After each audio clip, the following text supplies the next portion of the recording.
Bearcat Bounce podcast, back at it again. It's a Monday. Another Monday following a tough loss. Another Monday following, though, an uplifting atmosphere. Another Monday where the Bearcats are still in the Big 12. Another Monday where there are still possible things to draw on and find positives about, if you will. Another Monday as well where we get to mention the numerous happenings of the Bearcats in the NFL. A lot of good things happening on Sunday. And then, of course, more tonight as well. And then, of course, another Monday where we are one step closer to the start of basketball season for the Bearcats, year one of the Big 12 on that end of things. But it is also a Monday where I get to bring in my guys, pals. We're back together, one crew, one group, podcasting it up. That's right. Aaron Smith, Chad Brendel, Ryan Royer. Gentlemen, how are we? Not bad. Yeah. Hanging in there. Are you liking this double dip on Monday night football? No, because we're busy. Like, I can't enjoy it, so I would rather have only one game. But yeah, I agree. It also, you can't watch it like with Sunday Ticket, you don't get Monday night games. So you can't watch two on one screen using the Sunday Ticket like you can on Sunday using the Sunday Ticket. So it makes it all a complete waste for the Sunday Ticket when you have two games on Monday night. It's stupid. You don't need two games on Monday night. I mean, that's the main thing too. Like, why not stagger it? Like, one on the East Coast, one on the West Coast, and just give us BVPers a chance to watch a late night game. Like, give me something like that. Then you'd be up till 2. Hey, we're up till 2, anyways. On Saturday nights. No. Yeah, every once in a while. Yeah, not on Monday. True, very true. Man, but you know what? It is what it is. Chad, good to hear you're doing well. Aaron, how are we? I'm all right. It's a rainy day. Gross. But we'll see what the Bengals do. I'm hoping Joe Burrow doesn't get more injured. Yeah. Joey Burr, active. Joe, you're limited in mobility. Here's Aaron Donald. Good luck. Yeah. Yep. I mean, yeah. No better way to put it. Good luck. Yeah. I mean, Mixon, Boyd. The boys were at Nippert on Saturday, so I think maybe they were looking out there. They were like, you know what, offensive line got to protect if we want to keep our quarterback up and sturdy. We'll dive into that more here soon. But yeah, Joey Burr active. Check him out. Houday. Ryan, how are we, sir? I'm good. Just a disappointing weekend. It's kind of it's kind of like a gloomy onlook for me on the season. Yeah. Kind of a sharp turnaround from 2 weeks. Kind of in this weird kind of limbo of where are we at? Where are we going to go? Then the Reds had an historically bad performance. Just to put the icing on the cake. Now I'm hoping the Bengals wrap it up and put the present right on the bow for my Cleveland Browns and just make it an 0-for-3 weekend. Wow. The old Sorry Brownies. To all the Bengals fans. Aaron. Well, I mean, shouts to Jerome Ford, right? That was just 2 touchdown performance. What had 17 yards rushing, but still 2 touchdowns. Yeah. He had 30 yards and 2 touchdowns. He played wide receiver on the 1 touchdown. A fantasy owner's dream. I started him because he was. I did as well.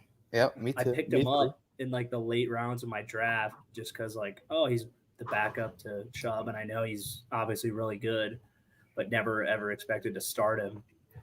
Now here we are, winning me a game. There we go. Jerome Ford. That was a good part of my weekend, then, I guess. Yes.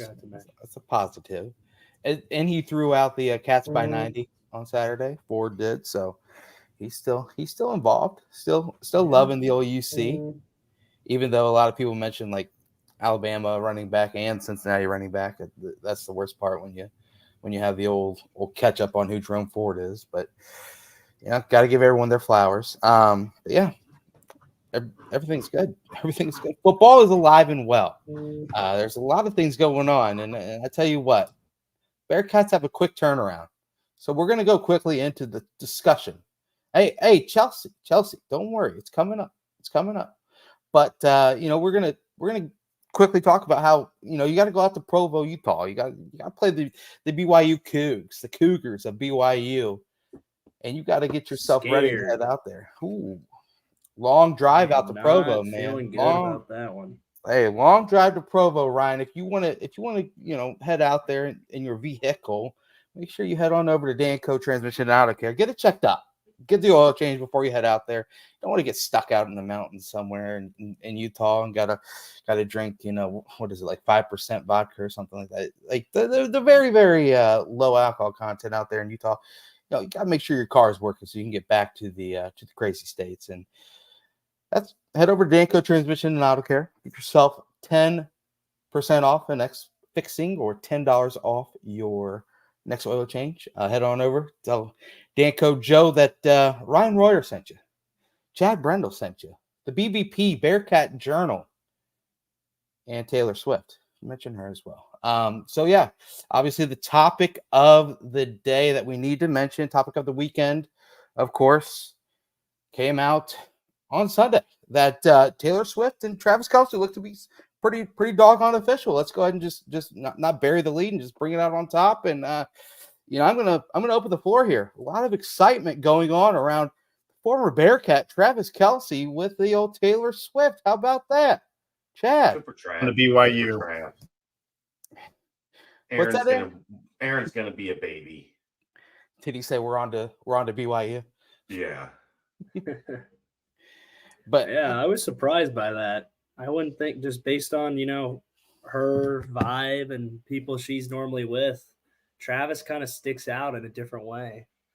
But he is Could be a good fit. He grabs you. He's an attention grabber. He's a cool guy. He's funny. He's just a fun dude.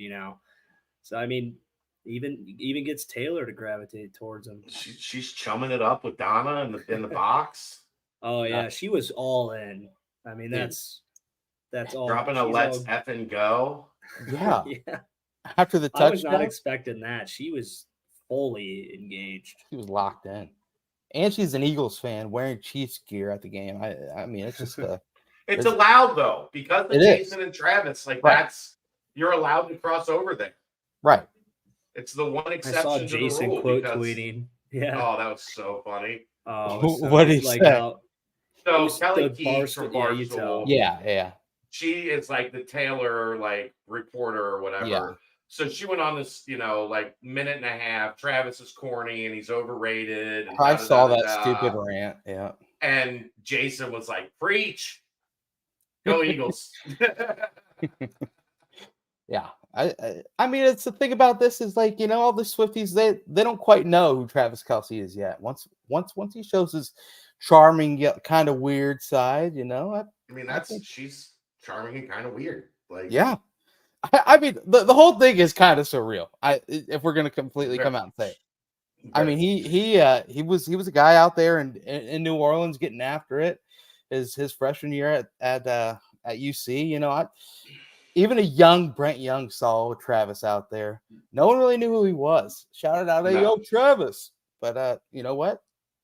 Here he is now, and arguably the most popular person in the world. Aaron would agree to that. He said it on Saturday in the press box. He's a huge fan. It's like a closet fan thing, but he's a Swiftie to a T. But it truly is a surreal thing, and I just want to get that out of the way before we dive into the other news. Screamed at the top of her lungs when it first broke that she when the picture showed up in pregame that she was there. Yeah. And then last night I sent Jason a text. I was like, just so you know, Kelce has already asked if we can get you on a show this week so that she can grill you about Taylor Swift. And he just sent me back a laughing emoji like, "Oh my God. I can't wait to meet Taylor Swift. It's gonna happen." It's not gonna happen. You know what the most effed up thing is? That there is a non-zero chance that. Well, that's what she's counting on now. Like, I know Jason and Travis are Transfer Property. She has a better chance than anyone she knows. Yeah. To meet Taylor Swift. Well, not only that, but for Taylor to possibly come to Nippert Stadium. Possibly. Yeah, probably not. Maybe. I mean, less than more than it's above 0. Pinto says, "Hey, yeah, you can come up in the suite. Let you guys enjoy, a game up there. It's a non-zero chance. Before all this happened, it was a 0% chance. But hey, we're back to non-zero, and we're all about it. And that is Talked and T Swift. Could you imagine Aaron in the press? Would Aaron just not come if Taylor was going to be at a game? Oh man, I think he'd slowly warm up to it. I don't understand all the hatred. Talking about the homecoming game when they play Thursday. Yeah, that'll be just in general. Well, last time that he came to homecoming, we ran into him down at the Banks, and it was legendary. So it's Trav. It was what, 2 years ago? He's the man, dude. I think it was like I think it was my third year. So 19, right before COVID. 19, before COVID, the year before COVID. Dude, he is legit. Just the boy. What was he doing? Getting after it? Yeah, just like just chopping it up with like all of us, like fucking. It was me because he was hanging out with Josiah, but it was like me, Ty Sponseller, Joel DeBlanco, Bruno LaBelle, Perry. I think Perry Young was there. Taekwon Statham, just all of us down at the Banks. And he met up with Josiah, and he was just like talking to us like we were he's known us, we're his friend. Just super awesome dude. Ever since then, I always rooted just for him. Just not only because he's a Bearcat and a great player, but just like down to earth, great guy. Yeah, he could have big time you guys. Oh yeah, he could have big time the fuck out of at least me. Me and like Ty and Joel and Perry. Well, not Perry. Perry was a starter. Just the fucking, what we were. Right. The damn boys. Now he's with Taylor Swift, man. I mean, it's crazy how things go. You're nice to the scrubbies. You're nice to the scrubbies at homecoming in 2019, and shit goes your way. Right. You put out the right energy into the world. Right. It's, the world gives back. Karma is the thing, and it goes both ways too. We always talk about a bad karma. That's some good karma right there. But golly, Darren's onto something. What you got? Retire his jersey the homecoming. Like, make it happen now, so that he gets to come on a weekend where he's off, and there's a good chance Taylor will come with him to see his jersey retired. Chelsea, good job. Karma's my boyfriend. I love it. But no, it truly is. We had to just touch on it because every single other podcast in the world is touching on it. Even Bill Belichick had a quote about it this morning. I mean, it's a wide ranging thing, and arguably that shocked me. I couldn't believe he was tuned in on that. But I feel like that might just be one of his shows where he's always done and he's comfortable with them. Yeah. Right. But I just couldn't believe he was giving his opinion on that. Like I just thought he would be like, I don't care. We're on to the next opponent. Right. Let's focus on that. I don't got. No, he's a Swiftie though. Like he's a noted. Like he was at the Foxborough shows. Yeah. Yeah. Really? Well, was that because his longtime girlfriend or whatever? Or was that because of him? They broke up. Maybe Bill's trying to. I think his daughter, yeah, exactly. Andy Reid said he hooked up Travis with Taylor, but yeah, I mean that's probably all the old coaches given. I thought that's great. I know, it's just funny. Yeah, and even Mahomes, waving talking to her about it too. Yeah, like the wave on the sideline during the game.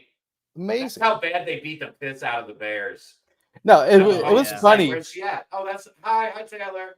It was funny seeing people like describe it. It was like a homecoming football game where you schedule some cupcake and it's like a blowout. Yeah. And so the third quarter comes and everyone's just like waving at people in the crowd, getting ready for the dance later and the party later. So it's like, and you saw like the staffers on the sideline, like this Taylor Swift up there. Oh, I know that you video. You can read their lips. Yeah. And they're like, where? Oh my god. And then Travis's lips too. He was like, "Oh my gosh, she's really up." I was like, In that video, Travis seemed like he didn't want to wave. Like he felt kind of bad that he was like. No, I think he was. You know who took the video, right? It was Walter Payton's son. So I'm guaranteeing Travis has to know Walter Payton's son, and gave him that side eye. Like, don't say something stupid, bro. Like, don't. Wait, don't do something the one of here. him, the one of him walking out with her. Yeah. Dude, I think the craziest video is, did you see the video of they put her in that popcorn? I don't think that was real. Dude, if they did that, that was the funniest I don't shit think ever. that Like, was real. yeah, I saw that. they're like, she's in there. That's her. The She's in there. The popcorn locker. They're Whatever. I doing don't the thing like when they bring her out for the concert. Yeah, I mean, I don't I that would be a smart idea for her to do. Yeah. Like, if Well- she walked out of there, she would get attacked. And then the story about her and Travis like paying for everyone's tab in a restaurant there and like kicking everyone out pretty much, and When and it then turned out having that the restaurant to themselves. he rented the restaurant for the team. Yeah, well, That's it's all a storybook. I do that all the time for my girlfriend. It's a Just love rent out- story. rent out a spot, Just yeah. rent out the precinct, just casually. Could you imagine having $100 million in the bank and your girlfriend being like, Dude, she's like the most famous person in the world. Like her tour, yes. I think her tour was like the most famous tour that will probably ever happen. Look, whether this works or not, it's brilliant for Travis long term.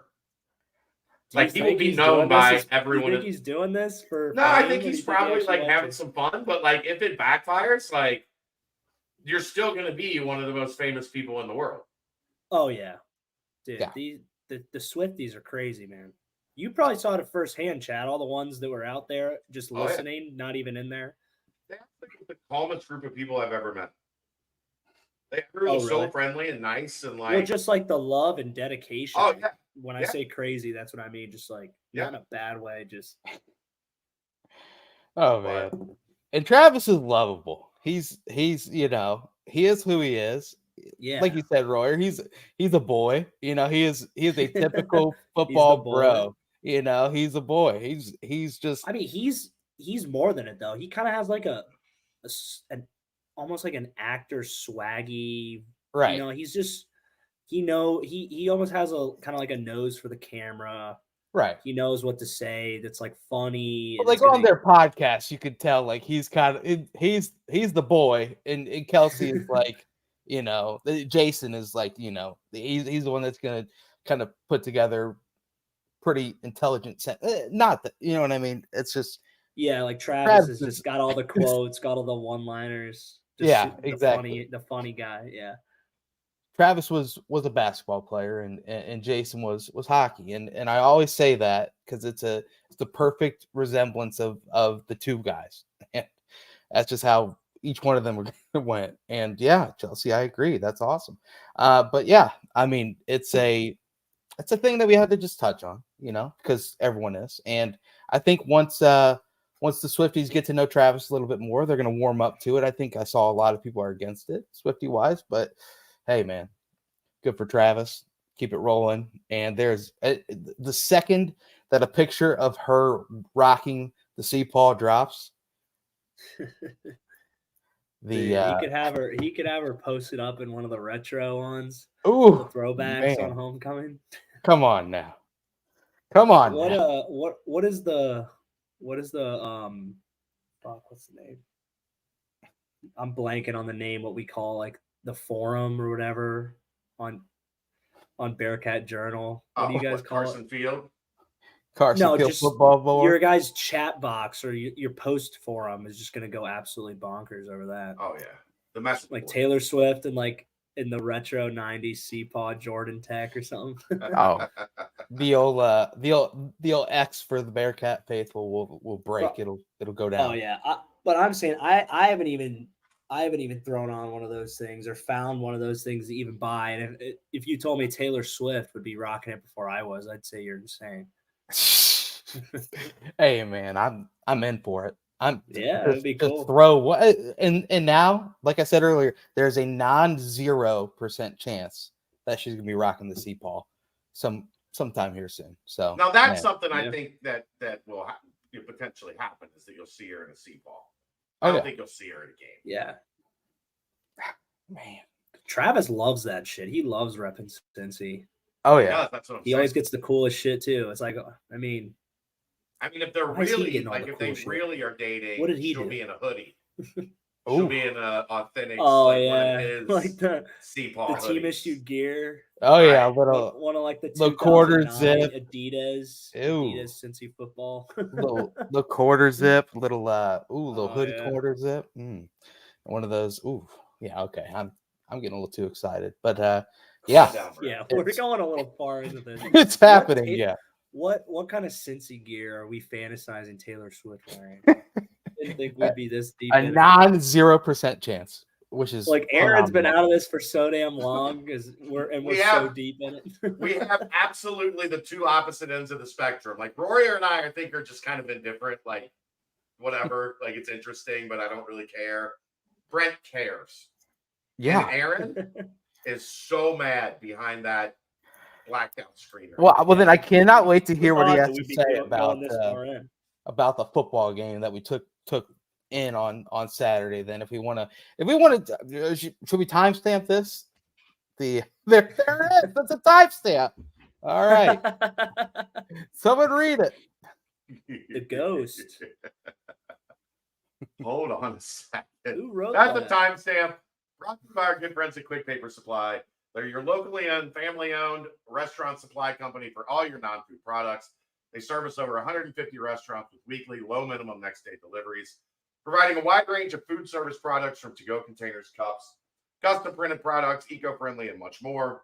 They also have cleaning and restroom supplies for all your janitorial needs. Call Nick 513-470-2029 and reference Bearcats for 20% off your first month of purchases. Boom, baby. I mean, they rode out in a convertible together. It was an enchanted night. We're done. It was just I mean, it's not really your show to say when we're done or not. We're moving on. God. It is 22 minutes. It's a great like thing for the university if she is in a It's not Seapaw. at this point. He's Not wearing yet. Not one yet. picture of her in a Seapaw. Come on, God. man. Aaron's already in his mailbag verbiage. Moving on. Tupac, Chris Tucker, Dr. we- Dre. All you need Can we is actually Chad talk to about be. sports? We need Chad to be Can we- very specifically explaining a sandwich that he got from a random place in Mount Lookout for Aaron to be tweaking out. Then he's locked in. Absolutely locked in. But hey, you know what? We couldn't bury the lead. That was a big snooze from the past weekend. But now we can start to talk about the game that took place. And a game it was. 20-6. A couple of quick hitters on the 20-6 score. Royer, can you tell me the last time the Bearcats scored only 6 points or less in a football game? It wasn't when I was on the team. Yeah, it was. Oh, was it ECU? No. USF. No. It was your Fuck. last game. Oh shit. When we beat Alabama 6-3 and went to the national championship? Yes, it was the Alabama Crimson Tide in the Cotton Bowl. The time before that was the goose egg put up against Ohio State at Ohio State. Then it's crazy to recall those. So those are two pretty massive teams to go up against, and those were the last two times that the Bearcats scored 6 or less. And then the first year in Luke Fickell's tenure, obviously it was pretty rough. But 3 points at USF, that was the one prior to that. This is also the first time with back-to-back losses since year one of Luke Fickell's tenure, and it's also the first time that the Bearcats were held without a touchdown inside of Nippert Stadium since 2016, which was the last season of Tommy Tuberville, and also that came against the team that the Bearcats play next, BYU. So a lot of interesting things that took place here, but in the end, Go to hell get a job game, I think. Yeah, that was BYU at home. Yeah, that was. Wow. And the Ohio State game that they didn't score was also the game Chelsea died. Yes, Twice. correct. And also it was a situation as well. I don't know. That was a rough game, 42-0, but that was the pass. This was also it was a 20-6 final score, but one that was kind of seemed a little bit closer than the score would indicate. Another one where defense played well at times. Another one where the offense struggled to come up. Last game against Miami, it was kind of the red zone. This time it was 3rd and 4th down conversions that were really the bugaboo. Chad, you kind of touched on the game already. Aaron, Ryan, just kind of your overall glossing points, and then we'll dive in a little bit more after this. Yeah, I was telling you guys before we went on, it just kind of felt we were just outperformed at almost every level besides D-line, and Chad reminded me punter as well. I forgot about the boy Fletch. Mm-hmm. I thought our D-line played well. They got good pressure, as we knew they should, as they're one of the top D-lines in the country, yet alone our conference. But everywhere else, I just felt we were out athletic, outsized, outplayed, couldn't run the ball, couldn't cover very well. And, when you can't run the ball, I think it really hurts Satterfield's offense because one, you're not going to, it eliminates that triple option effect. If Oklahoma's got guys that can play both, they can play dive, they can play pitch, or they can play quarterback, they can play pitch. And their corners were covering us pretty well. And then when they weren't, I thought Emory wasn't as sharp as we needed him to be perfect. We needed him to hit every open guy deep, or anytime Henderson might have had just a half a step, the ball would have had to been just in that perfect spot for us to kind of get those hard-earned yards, because they're hard to come by. I mean, like I was telling you guys, Brent Venables is a defensive guru. I mean, he won national championships at Clemson for a reason. Last year, it's hard to go in and being a head coach, but you get a whole year under your belt with some of the best talent in the country, and you get your coaches, your playbook, everything's just in better sync. Look what happened with us with Fickle year 2, and we don't have the guys he has at Oklahoma. So I think that, and I think the offense is kind of in a funk right now. I don't know if it's play calling, but it just seems like literally once we get that field gets chopped in half. I know we were talking about the red zone, but it just felt like anytime we crossed the 50 that game, we couldn't do anything. Right. So It's not even like a lack of space. I don't know. I think, Oklahoma's good. There's a lack of really time, good team. I think, more than anything. Like there was very little time. There was very little time in the pocket. Yeah. PFF came out with a stat that Emory was hurried 31 times. I mean, when you're getting hurried at that kind of a clip, that's insane. I think it came down kind of 70% of his dropbacks, he was hurried. Kind of piggybacking off what Ryan said, I don't think it's the offense that's in a funk. I think it's the offensive line. I said this after the game. I think it all comes down to the offensive line for me, anyway. From what I've seen, you can't expect your quarterback to get into any type of rhythm with his receivers when he's running for his life. It's just not, you can't expect him to make his progressions. And so you're losing when you're only looking at one receiver. You can't check down to the next guy. So you got 3 to 4 guys running routes that you're not even seeing, because you only have time to look at the first guy, and you're either running or you're throwing it into a place where you probably shouldn't be throwing it. And we can't run it to help them. Correct. Play action isn't as good. Because Oklahoma's full of 4 to 5 stars, and they're just physically built bigger than our offensive line. Yeah. Maybe. I guess we might have been fooled, guys. I think we were fooled by Pitt, and we're starting to see it in Pitt's performance. But they're bad. They still normally have a solid front seven, but we played EKU and we wiped the floor with them, and then we played Pitt, played really well, ran the ball the best I've seen in years. And maybe Pitt was just maybe we overhyped them, and this was kind of played really well the first half, really, at Pitt. You know what I mean? Yeah. And then Miami kind of like we didn't Miami stepped up to the plate at all times when it came to either having to get a stop or stop the run. The run game wasn't there a ton. They were getting good pressure too. And then leading into this, it's like I didn't even really realize that. And now that you mention it, I'm like, yeah, Emery was running. He was making some good plays with his feet too, that kind of saved drives that should have been kind of dead in their tracks. But even the overtime drive when you're back because of the was that the one with the illegal man downfield, or is that Miami at this point? I can't even remember. That was Miami. Miami. Overtime against Miami. Yeah.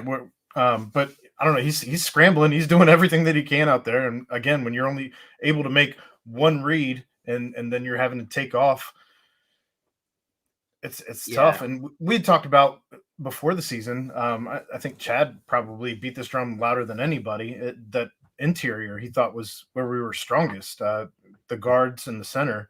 They haven't had a good past 2 games. It's been rough, and the tackles have actually played better, I think, than the interior has. It makes me wonder if. Well, I guess that just makes me wonder if that's why we're running so much outside zone as opposed to or so much inside zone early on as opposed to outside zone, and now we've switched up to where we're starting to run more inside stuff than outside stuff. I would have liked to see maybe some more outside stuff this past week. I don't think you can against Oklahoma. I was about to say they're fast. And that pistol outside zone is just like you're asking for it with a team like Oklahoma when you're outsized, out athletic. I don't even know what word to use. They're more athletic than us. So you're just giving them the lanes. You're giving them more time to make the play.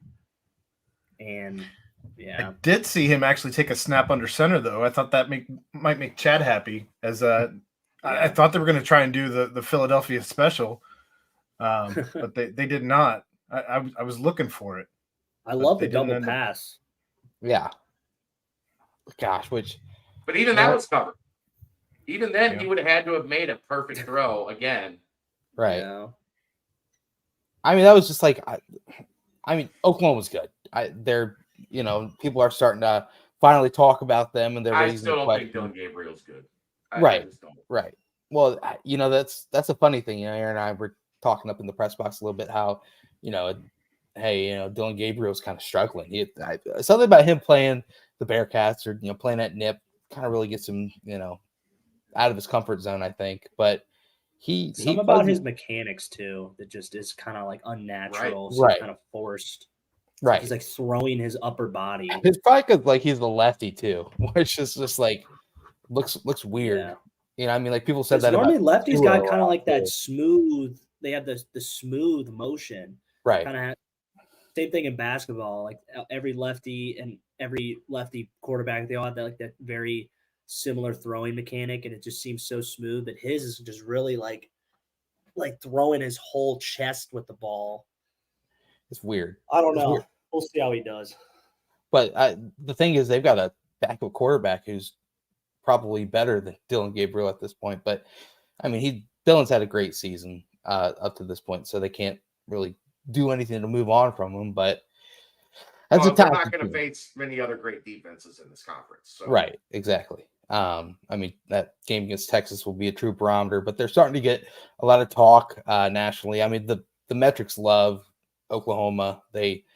I saw a couple that say that they're one of the most underrated teams in the country, but we're slowly starting to see what teams are solid in the country and what teams aren't. So what kind of graphics and what kind of true underlying metrics are actually worth looking at. And like you said, Ryan, I think that daggone pit win, is starting to really look sour because Pitt is bad and it's really starting to come out. And so do you take a look at the first 2 games or do you take a look at the last 2 games when it comes to this team? In the middle.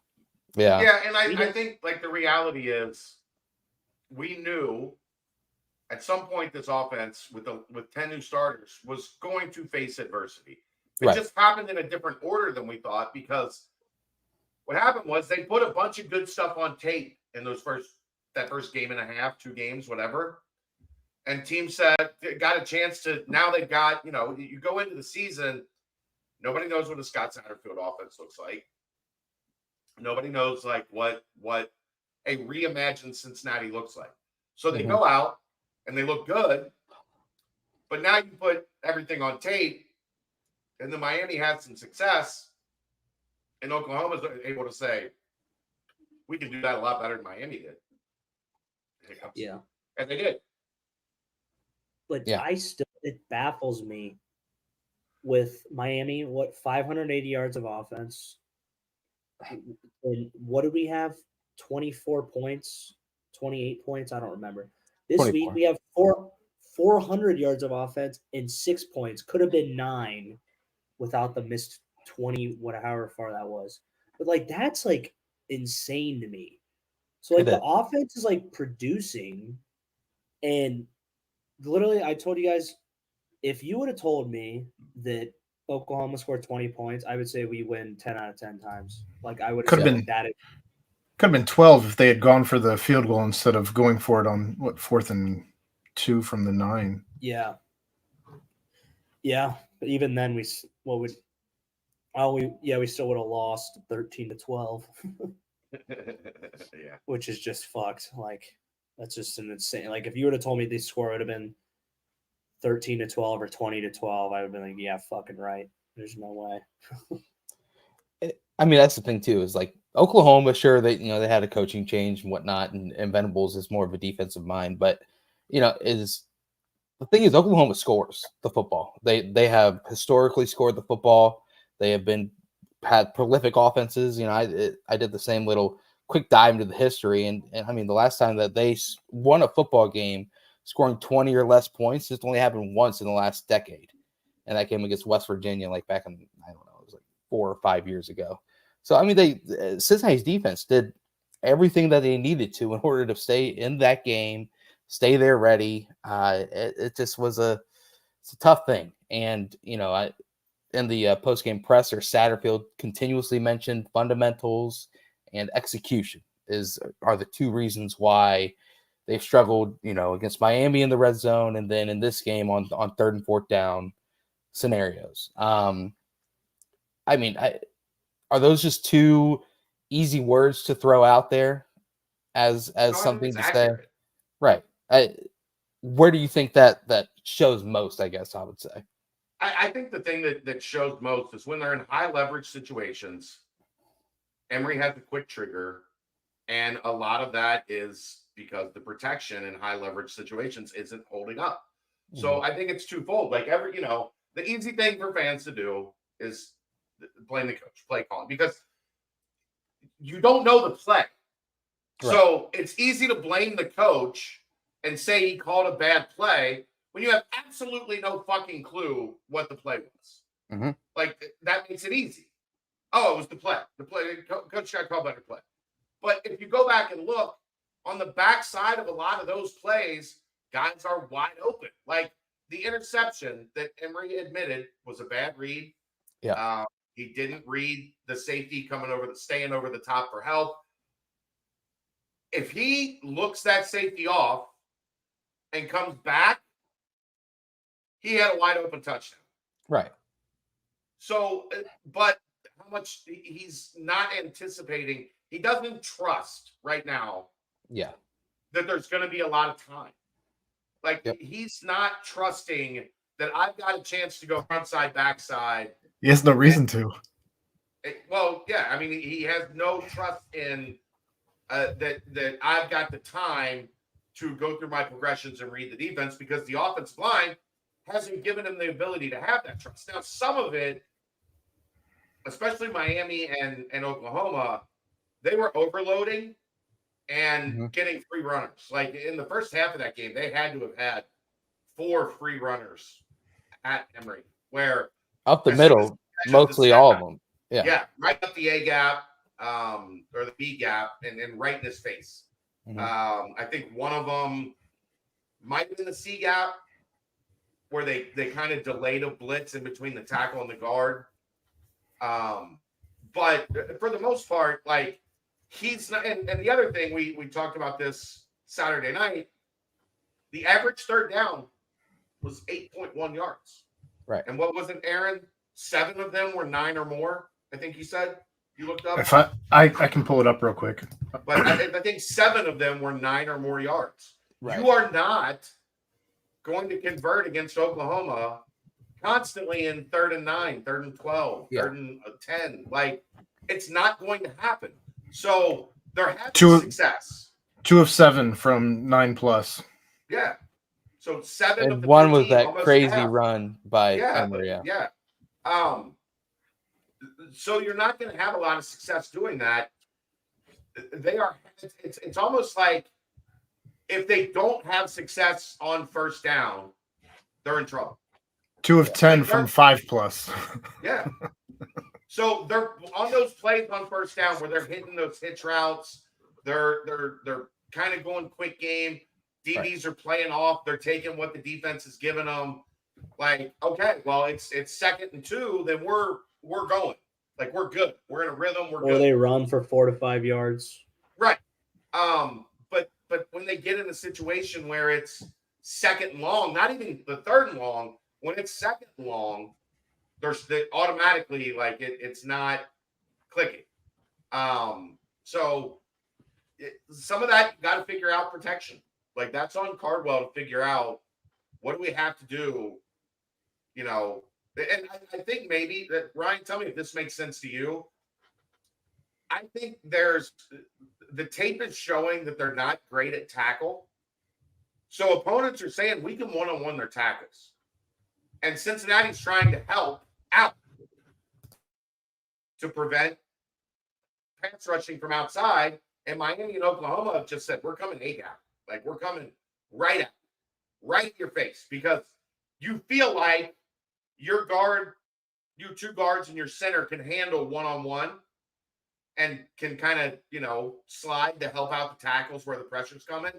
And they're just overloading and saying, you don't get to help your tackles.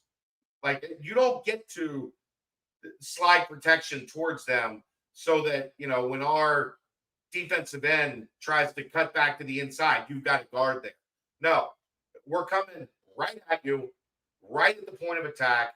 As soon as you snap it, we're going to outnumber you 4-3 or, whatever the case may be.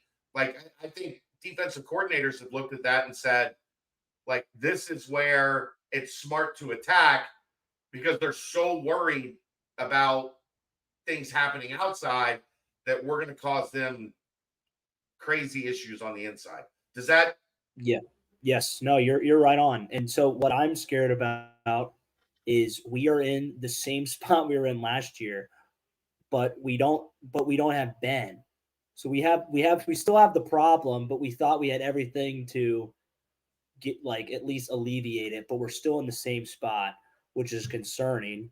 So my thing is, we need to find a way to have over 180, anywhere from 180 to 200 yards rushing a week. And that includes your running backs. That includes, which they've done the first 3 weeks.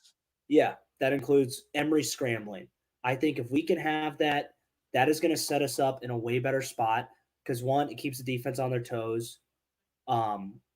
It gives us more manageable 3rd downs, more manageable 2nd downs on offense. And it basically just, it will put the defense in the bind that, yeah, we can't just blitz 6 or blitz 5 every 3rd down, because we need to be, it's not going to be that type of scenario with the yardage. And it also says that we need to scheme up a way to, because when defense, if I was a defense right now with our offense, I would, like you're saying, rush, and let's just have some sort of hot coverage around the sticks, or play a man with a little hot underneath with your linebackers in the gaps. So we got to find ways to put it's probably not going to be guys on the outside right away. We got to find ways at the 2 or 3 with our tight end or our D-wing or our slots to find these gaps in these zones quickly. Combine that with the run game improvement, because if we keep putting on tape, if we're already going to be in week 5 and we're already getting exploited for that, like, it's only going to get worse.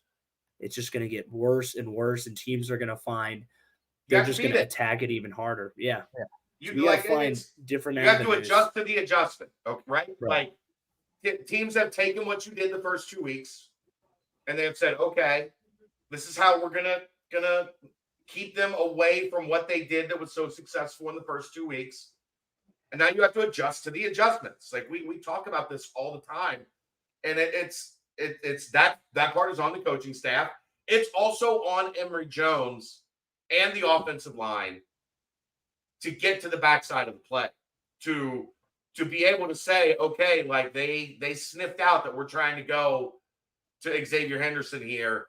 I got to be able to get my head around and have enough time to get the ball to Braden Smith, to get the ball to D. Wiggins, to find a back out of the backfield. Because I don't sense in a high leverage situation that that's happening. And that's how you struggle in goal line. That's how you struggle in 3rd and 4th down. You're in high leverage situations, and you're only allowing yourself enough time to execute one, maybe 1.5 options. And that's a recipe for disaster in high major football. And there's only so many different concepts you could run in that amount of time. So if you could just cookie cutter it up with the defense, and you'll always be in a good place. It's just kind of funny because I feel like the defense has been so sound. We know what we're gonna get from every week. So I'm like every week I'm always finding myself trying to give my offensive input, and it's just kind of hilarious. But I think something that can negate this pressure, you can negate pressure with screens. We need some quick lateral movement. They like to use swing passes more than screens. Yeah, but they're similar. And we need to find a way. If they want to attack the guard and center, we need to find a way that is not necessarily isolating our tackle on the edge, but getting the ball in that alleyway quickly, where we can have our either quick toss to Corey or a jet sweep or a little screen out in that little alleyway where we can get our athletic guys chances to get an easy 4 to 6 yards just falling forward, because then that's going to keep the defense and the screens, like I said, a little delay out to the past the tackle, that because you're going to have all these guys attacking our guards in center like they've been, because it's smart. It's a good blitz concept. Let's exploit them and get the ball away from them. Right. I don't know. Get it to the place that the linebackers are. If the linebackers are coming, the middle of the field's wide open. Yeah. Do you think running any type of hurry up offense would help out with any of this, or as opposed to allowing the other team to make subs and all of that? Yeah, we got to work on that. We sub so much. It wasn't a problem this week because Oklahoma didn't care about the bullshit. They weren't jogging guys off. I agree. I just wonder, just as you look at the season as a whole, what we've already played and going forward. I'm just saying it wasn't like against. It's not that they didn't do it against Oklahoma. It just Oklahoma wasn't like, we're going to try to slow you down. Oklahoma was like, shit. Like, we'll sub our guys, you sub your guys. We'll run the play with 17 seconds, and you're not scoring touchdowns. Yeah, like a gamesmanship thing, and they were not like with Miami. Yeah. In this, it was like, we have studs. We're gonna just stick in our defense and try and be. They were subbing guys that were running off the field. Like, it wasn't that. Oh, look at my run! I'm running because my arms are moving fast. One millisecond faster than they normally do. We also can't make fun of it because we've seen Cincinnati do the same thing. We might have started it. Right. I talked about it last year. I remember. Briggs was just like slow walking to the sideline on substitutions. It was funny because actually it happened in the NFL this week as well. The Colts had the field goal unit out and they subbed them all out and brought the offense back on. And then the Ravens were like, okay, well, we're going to slowly walk out our defense back. Our entire defense, yeah. One by one. And they got to delay a game and had to kick a field goal. But yeah, I mean, that gamesmanship part goes out the window when you're facing a team like Oklahoma. It does seem like does this defensive scheme, Roy, I'm going to kind of ask you again, does that mean that defenses are kind of like selling out to bring pressure right up the face, and make Emery make a throw? Like, are throws available, you think? It just, you got to kind of put it in a tough spot. Yeah, because you don't have a lot of time to calculate where I want to throw the ball and if my guy's open or if he's not open. Let's check this guy, because if you're going to have when you rush, most teams they're not going to blitz 7 and then just Right. man up. They're going to have some sort of guy that's covering for the exploitation of the weak coverage in the system. So, like, meaning a linebacker might be having outside leverage and a safety is going to help him inside, but there's this window where he can be in a really bad position and we're relying on the safety to get there, but it's just kind of like a gamble. And you're saying the pressure coming is just going to like kind of fizzle that away from being a true threat. So it's kind of understanding scenarios and scheming up how these teams are pressuring us with other teams and how the teams are going to play, how they like to pressure, and kind of finding ways to, put a guy like a guy that we know that can win inside on a weaker coverage guy, on a safety or a linebacker that can get open quickly and can find a hole quickly. Because it's going to be hard if I was a team playing against us, I would man up on the outsides and I'd play off ball around and have just stick awareness on the inside guys with linebacker help / other safety help, whoever's not rushing or blitzing, and just say, hey, Emery is not going to have enough time. He's not going to have 2.5 seconds to find this guy poking through our gap if they're lucky enough to call that play. So it's a good, I mean, but the thing is, if you have good communication and you pick up the blitz well enough for Emery to step up in the pocket, one of two things can happen. You're going to have a guy who's decently open, or you're going to have a wide ass lane for Emery to just run for the first down.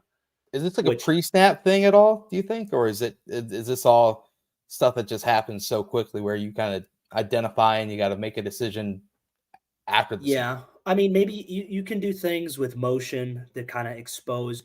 Is it man? So should we be inspecting man pressure? So should I be looking at what kind of matchups am I going to be seeing with what kind of receivers we have?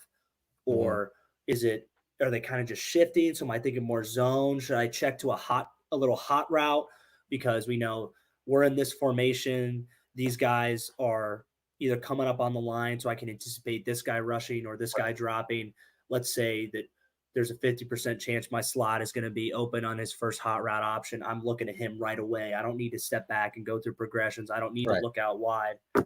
So I think kind of like what we were using earlier in the year with, I like this fast-paced motion, and it kind of like keeping the defense on his toes.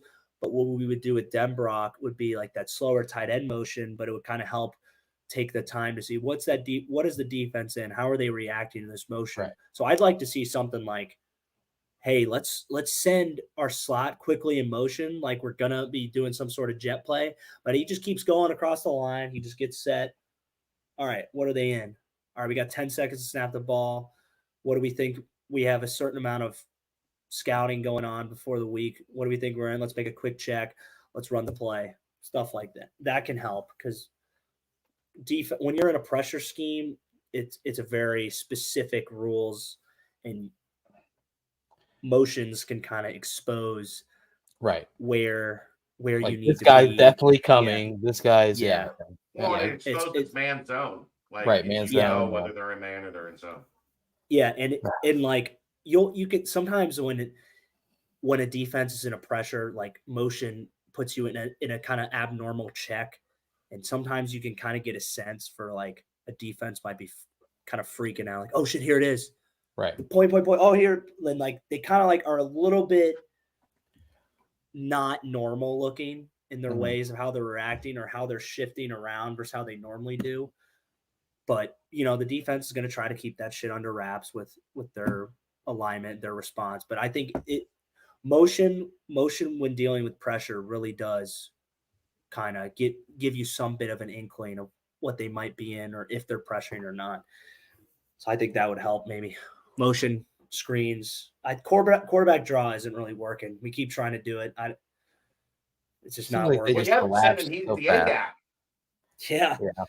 If you're getting So- if your guards and centers are coming right at you and you're doing your little bullshit little fake and you got And then three they're right asses there when you right in turn front around, of you, yeah. you ain't going You're asking for a butt fumble. Right. Exactly.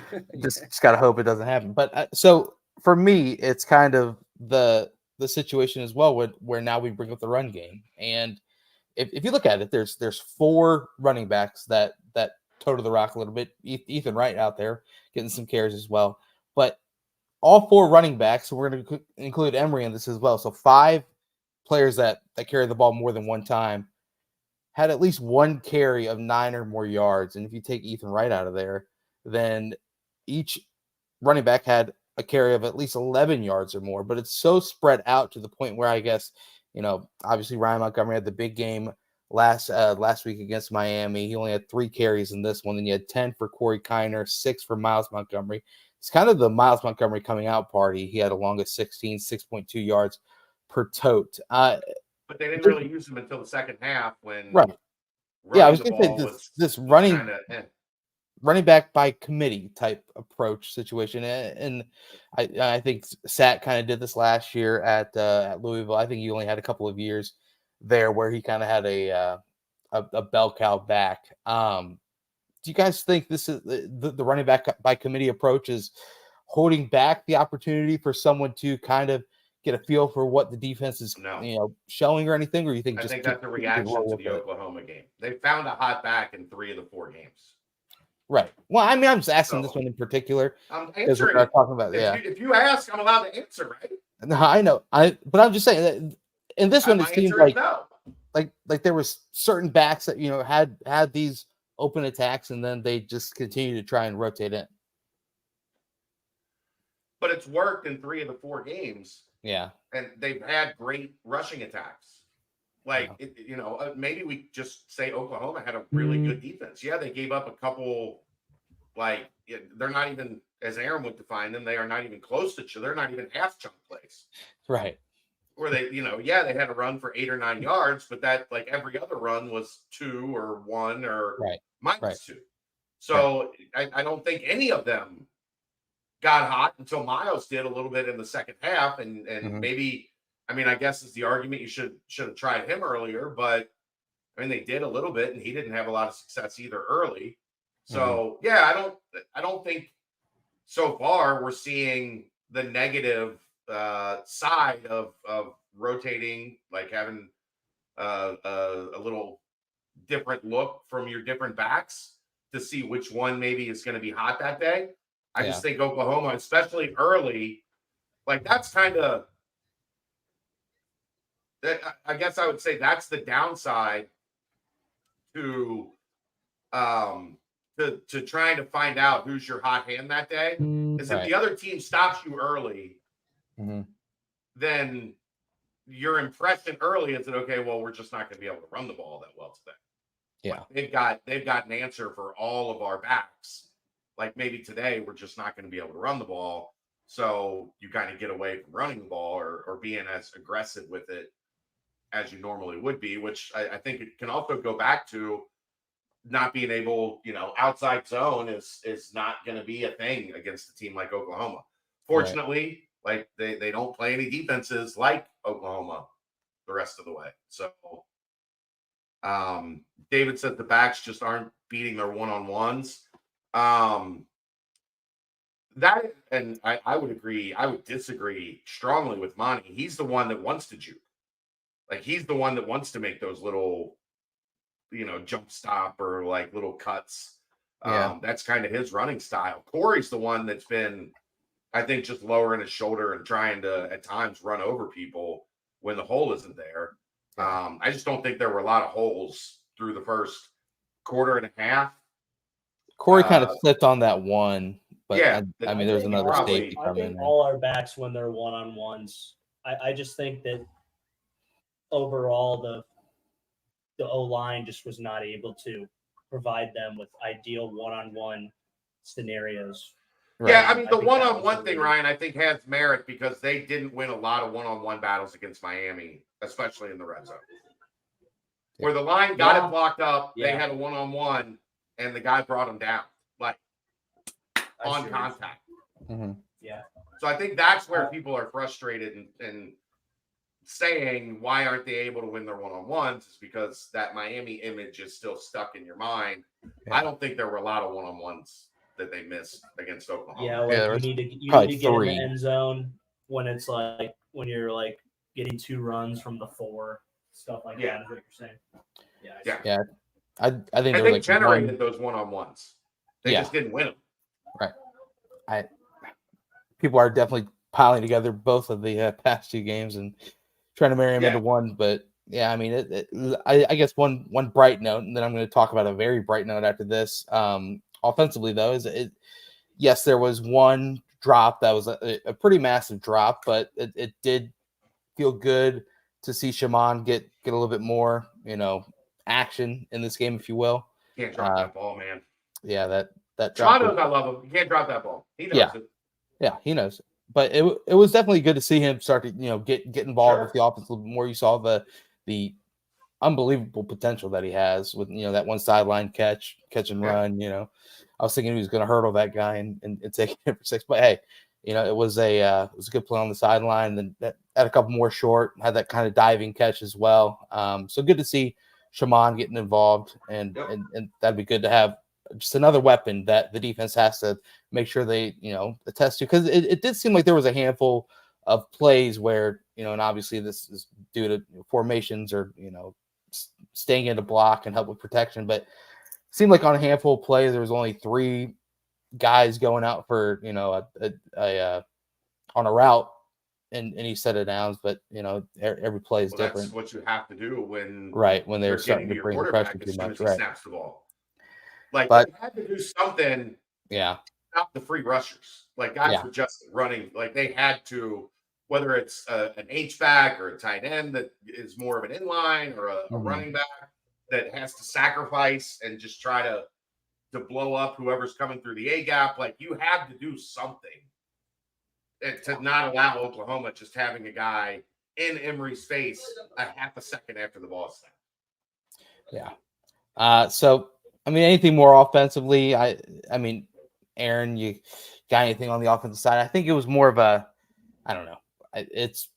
There's things that need to be improved, yes, but there's still those little times where you see the flashes of that offense that we saw against EKU in the first half against Pitt as well, where the chunk plays, not really chunk, the positive plays are there, but maybe the execution and the fundamentals, as Satterfield mentioned numerous times, just kind of didn't really show through in this one. Aaron, anything offensively additional?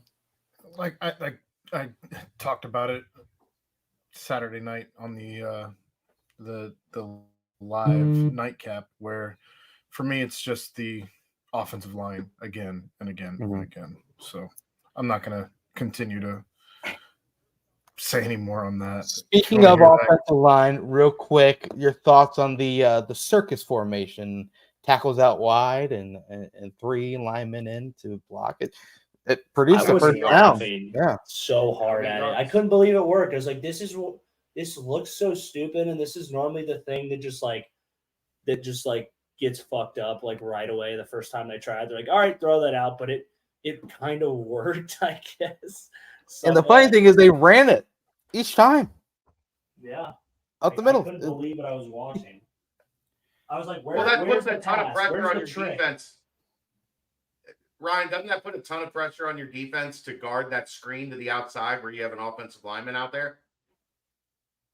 Yeah, that's normally your inclination. Like that's what I was thinking. Like, we're going to run like something out there to just, that's probably why they were freaking out. And they were like not stopping that run right away. Isn't that funny? Like, we get the run stuff where there's 5 of them. Just, we only use 3 linemen. We'll run it a lot more.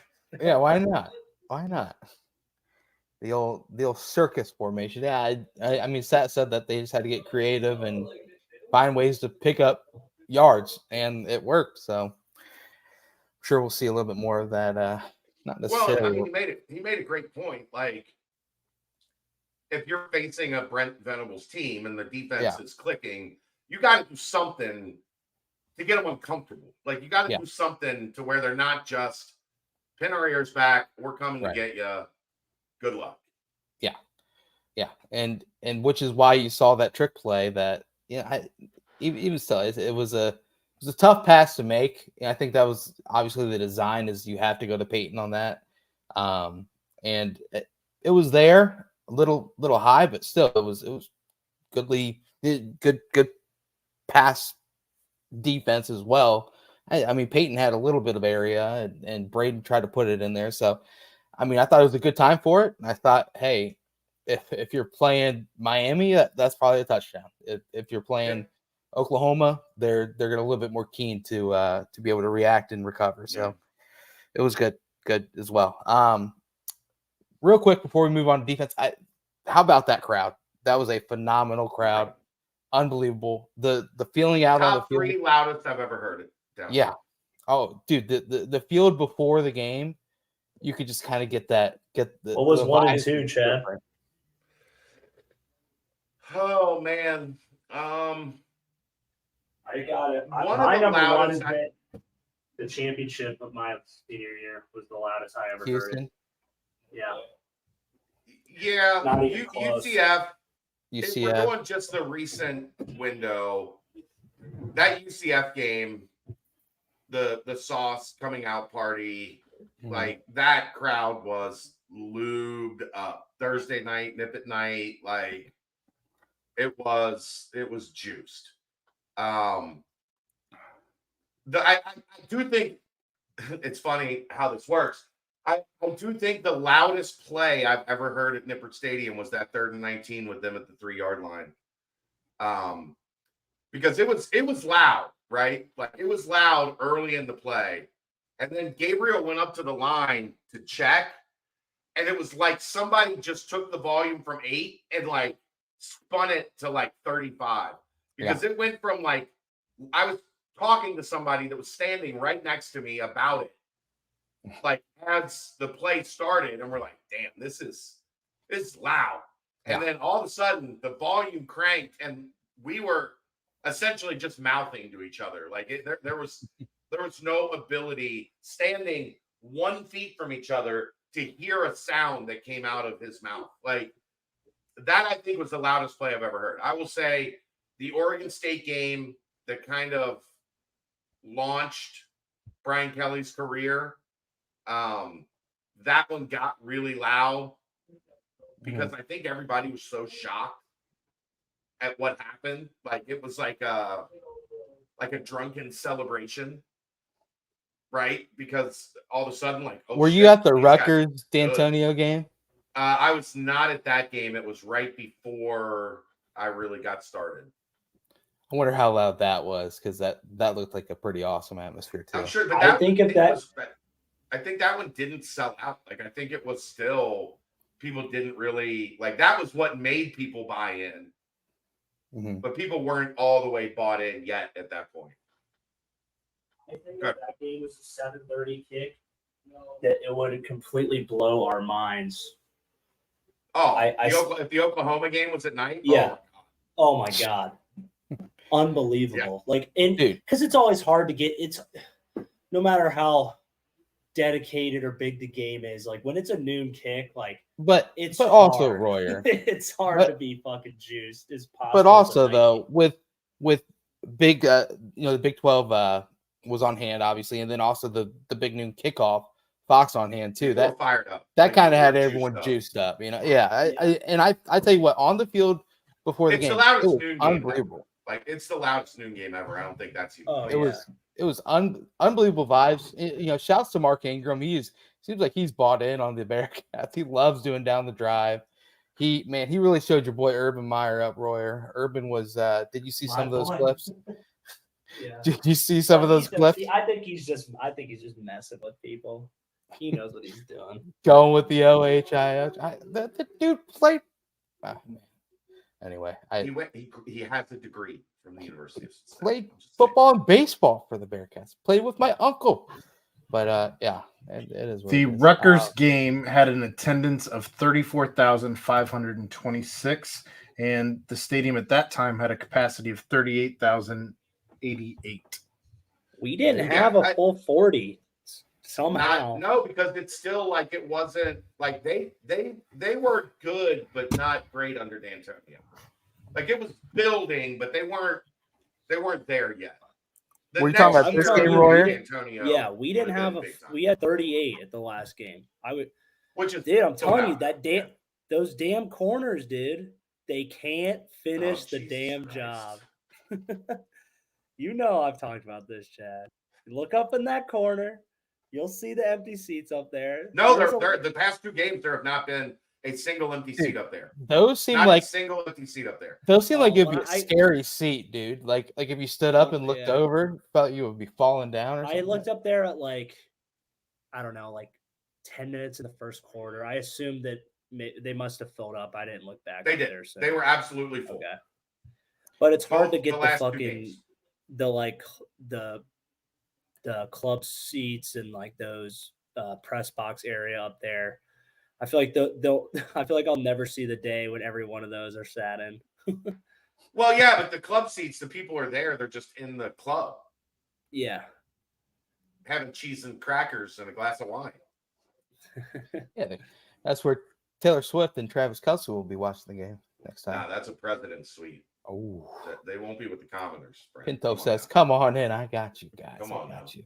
But yeah, Chad, you got a good pick of your mark and Wes Miller chopping it up. You know, you had obviously all the celebrities on the field. I think it's awesome what the Big Noon Kickoff does, bringing the crew to the field and then having them there for the halftime talk as well. It just makes the theatrics of it just, a whole different level. So just glowing reviews, obviously, from everyone who attended Nippert for the first time. Oklahoma fans are loving the atmosphere there. That's what I would love to hear, a Oklahoma radio guy who travels and does the calls give his assessment on what he thought and how Nippert stacks up, because I anticipated it to be that people were going to overlook it, that never really heard much about it, and once they got there, they'd be like, "Holy shit, this is it sounds like there's 80,000 people in here." That's what their rivals guy said. That basically, this is not a stadium that has. It doesn't sound like a stadium with 40,000 seats.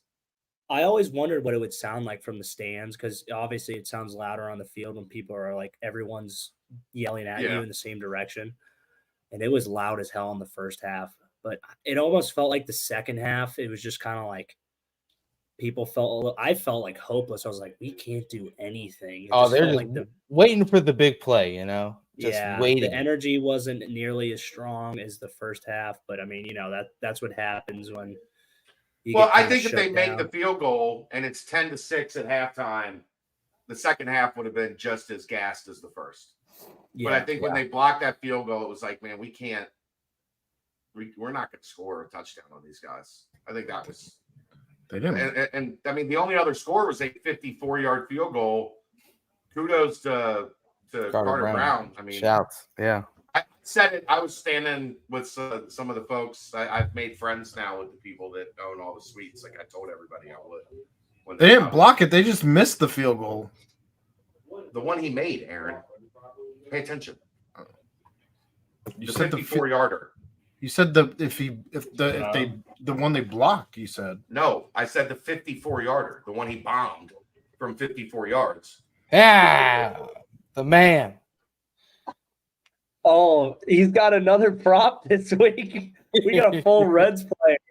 Hey, baby, let's go. Oh, hey, Homer. Round tripper. I said to the people in the suites, I was like, he doesn't have the leg for this. And sure enough, it made it by I don't think it was good from 55. He made a 70-yarder during the offseason. I don't think that wasn't Saturday afternoon too. Oh yeah. I mean, it was it was a give great shouts to the boy, Royer. Kick. Say good hold. No, give shouts to the boy. It was a low snap from the boy Fife. Bert got it up. And and Carter still managed to make it from 54, which is impressive. That was huge. Huge unnoticed play by Bryce. The boy. But then unfortunately, they go straight down the field and score. And then it's 17-6, and you're just like, well, we're not getting 17. What I was like. We know we're not getting to 17. This one's over. Then our asses, like, the way we got that a 40-second drive out of Oklahoma to get the ball back, needing to score twice. I was like, how in the hell did that happen? I was like, we are still somehow in this game. You got not 6 by minutes much, left but and you're down 2 scores. Mm-hmm. Yeah, Like, they go got get a because touchdown. they got the ball with 7 minutes and we got the ball back with like 6:15. I told my girlfriend, I was like, you won't understand what just happened, but that is like so unbelievably rare that we even are remotely have time right now. Because I thought they were going to get like 3 first downs, but yet alone they somehow managed to take 40 seconds off the clock, which was crazy. Well, and the so we already talked offense, but crowd you know, was amazing. But before we're done, crowd was amazing. Like, unbelievable. Unbelievable. It truly was. And the thing was, when you have people texting you, like people coming out of the woodworks and texting you, and obviously games on Fox and on ABC, on on the major networks, obviously we'll get a little bit more eyes on it. But people who haven't texted me in a year were texting me saying, "Man, it is loud there." And I'm just like, "Yeah, see, people are realizing, it's awesome." But we kind of just real quick glossing over, this. You guys were mentioning kind of those drives, Royer and Chad, you and Aaron were talking about how the amount of yards needed for most of the third downs, where it's a pretty high average, but still, most people would remember those 3rd and 2s and the 4th and 2s in the latter part of the game, and how not being able to pick those up. I think that's going to be something that kind of sticks out a little bit more. That makes you think, okay, well the down distance on most of those downs probably wasn't too much, but who knows? Think about going for it instead of kicking the field goal. It would have been 1 possession. Yeah, you're down 8. You have to score a touchdown. Like, I don't hate it, because at that point, like, you have to score a touchdown to win the game. You're down there, like, you don't know if you're going to get that close again. Like, I think you have to try for the touchdown there. Like, I agree. In normal game situations, if that was like 31-24, I would have been like, yeah, take the field goal and try to win the game later. Yeah. In that situation, I think you have to be aggressive. I think you have to try to get a touchdown. They were opportunities were so few and far between. Mm-hmm. They had 2 red zone trips the entire day. 2. Like, for everybody, red zone. 2. They had 2 trips. 2. Well, and I think one of them, I think the farthest it made was the 18. Right. The only red zone trip that penetrated the 10-yard line was the end of the first half, where they had the shank punt. UC took over like the Oklahoma 46. Shaman missed the whole shot down the sideline that would have been like 1st and 10 at the 15 or whatever it was. So yeah, like you just had so few chances down there. Right. I don't know that you can feel comfortable that, well, we'll get back next time. Well, like in the Miami game, you felt great. We will be back in the red zone. Yeah. We will be back in the red zone probably the next time we touch the football. In less than 5 minutes, we'll be back. Right. But yeah. And also up to that point, you got to kind of trust the defense a little bit, because they've been able to hold their own up to that point against Oklahoma. I mean, obviously, if it's the first half, you're probably kicking it. But yeah, second half, you're really kind of you're trying to get that ball in the end zone. It's like when you play the Kansas City Chiefs. You're going to want to score touchdowns. You can't trade field goals for touchdowns. And so, yeah, I agree. Defensively, it seemed like a lot of 50-50 balls went the way of Oklahoma. I kind of mentioned this already. First off, that errant snap that bounced off of his shoulder. What's his freaking name? His shoulder. Dylan Gabriel. Any other time, that's either going over his head or it's going to kind of have the ability to kind of 15 yards back. Right. That was the crowd. Like, that was He was audibling. The center snapped it, like thought he had the snap count. Mm-hmm. If that doesn't touch him, that thing is going towards the end zone. And best case, they pick it up and then they convert 3rd and 26 on a run play up the middle. On a run play, right. The other one was that backwards pass towards the end of the first half that literally somehow found legs and ran out of bounds. It literally ran out of bounds. I've never seen a ball act that way. But yeah, that happened. My question though is, Brent. Yeah. The running back fell down. Right. There wasn't a defender within like 8 yards. Right. Somebody should have been close enough to run to that ball and scoop it and take it to the end zone. Oh, man. The Jordan Young pick six potential. I think that was a good play by Oklahoma. I think someone got a hand on Jordan Young's hand. But still, another situation where probably would have been able to at least intercept it at the very worst in good field position, but the off chance of taking that to the house. Brian Threats drop. Right, the Brian Threats drop on like the next play. Yeah, but Threats would have been able to return that one a good deal too. And Threats kind of get was that? I felt like that was pass interference, or it was kind of a weird scenario. It was like a lot of commotion right there where the ball was being thrown. To him. Yeah, and then like it just bounced right off his chest, but I don't know. Right through the breadbasket. And then it just seemed like a lot of things went their way. But overall, defensively, you saw truly how good Dante Corleone, Jawan Briggs, those guys are, and they're amazing. He dominated the first quarter. Corleone dominated the first quarter. I mean, it was a manhandling. Like if he didn't bring down the ball runner on a couple of those plays, he's getting to that second level, potential to gain even more. When you have the ability to have your nose tackle make a one-on-one tackle like that while shedding a block, it's pretty doggone phenomenal. Man. He is. I thought Debo Did you catch the Oklahoma fans? All of them were like, "I wish we had a guy like that. Why don't we have a nose tackle like that?" Right. Just an animal. I thought Debo probably had his best game as a Bearcat. Jonathan Thompson out there. Obviously Deshaun Pace was out with the suspension. I just the multitude of different players stepping up was pretty. I mean, even Deion Hunter made a big play in the second half. It's just a lot of different names getting thrown out there and producing against a team that has been pretty lights out offensively up to this point. So anything really good in place of Deshaun. Yeah. Oh yeah. There's no doubt. And Sat did mention Deshaun will be back Friday at BYU. So one game detriment for him. So he'll be back. But yeah. I mean, defensively, Royer, you can't, you've already kind of glossed over it, but you can't really say too much more other than holding that team 30 points under their average, forcing Gabriel to be extremely uncomfortable the whole day. I mean, sure, they got some rhythm going on a couple of drives, but outside of that, defense played pretty doggone lights out.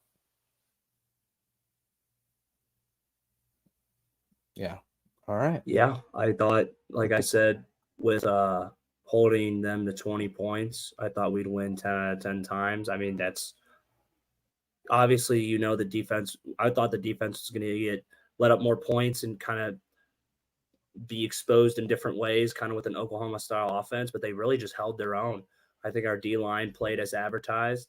Mm-hmm. I think our secondary, it's just, I was telling y'all that we've been used to like such a good secondary. I mean, we had the Thorpe Award, we had Sauce, we had Derek Forrest, Brian Cook.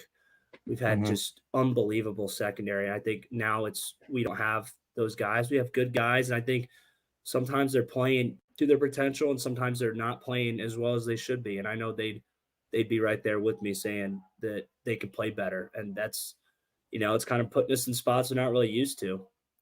Seeing from our DBs where whether being getting beat deep or 50-50 balls not going our way or PIs and stuff that maybe we weren't getting called before because we were in better spots.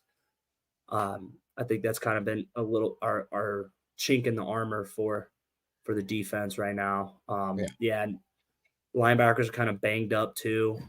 That didn't help.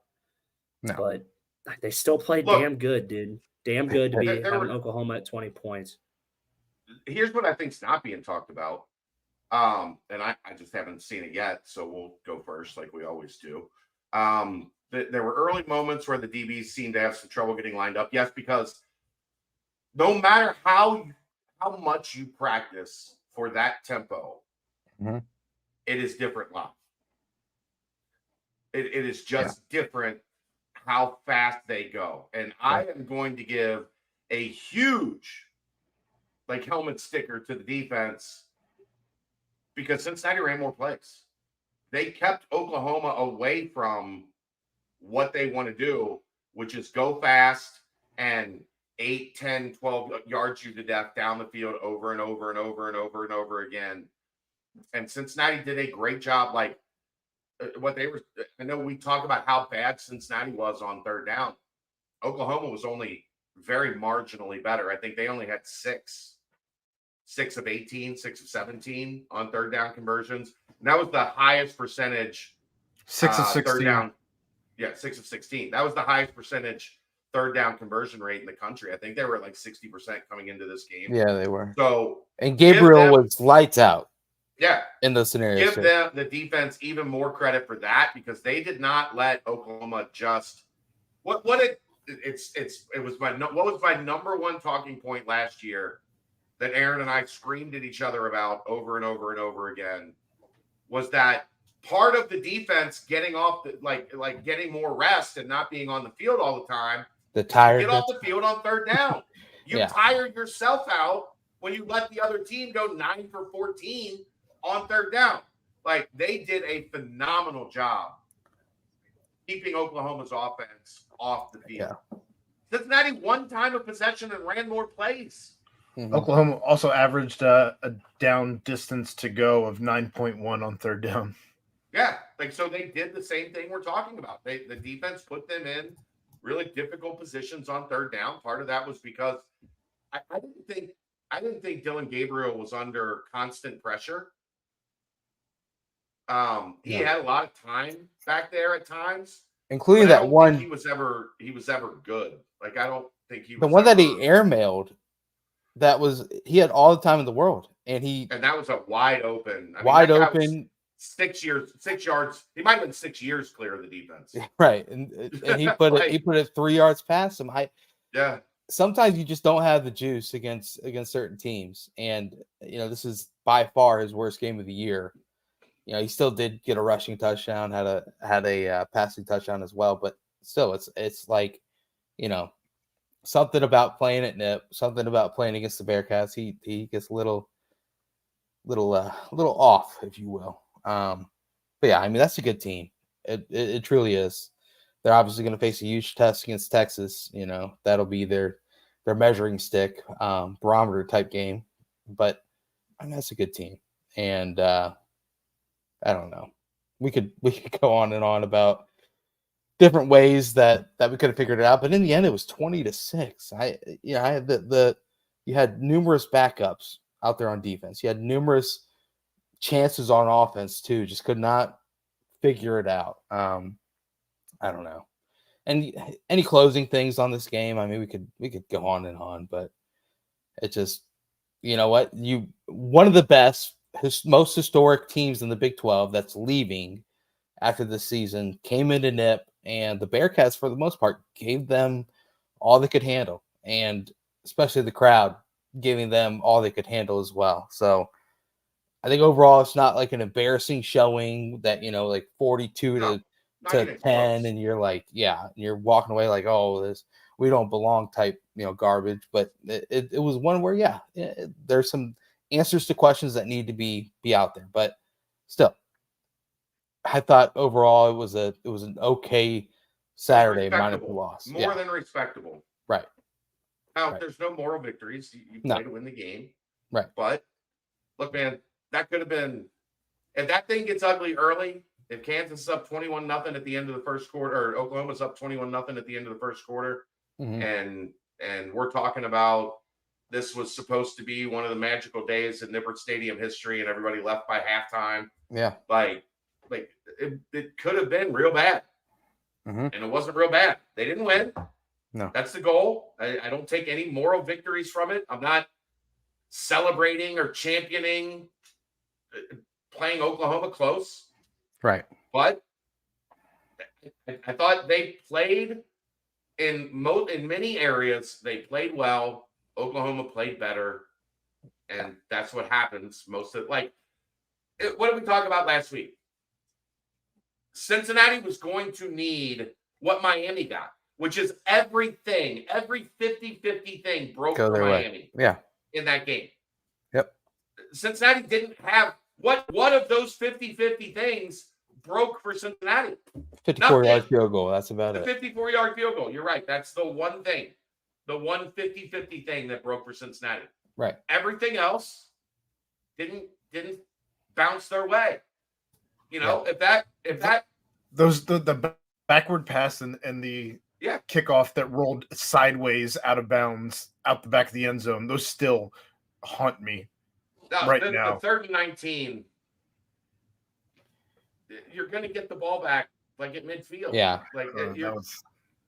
I felt that same way until Emory did the same thing, which I was like, whoa. I guess we're trading 3rd and 19 conversion. You're at home. They're in your student section. Yeah. Oh, no, I agree.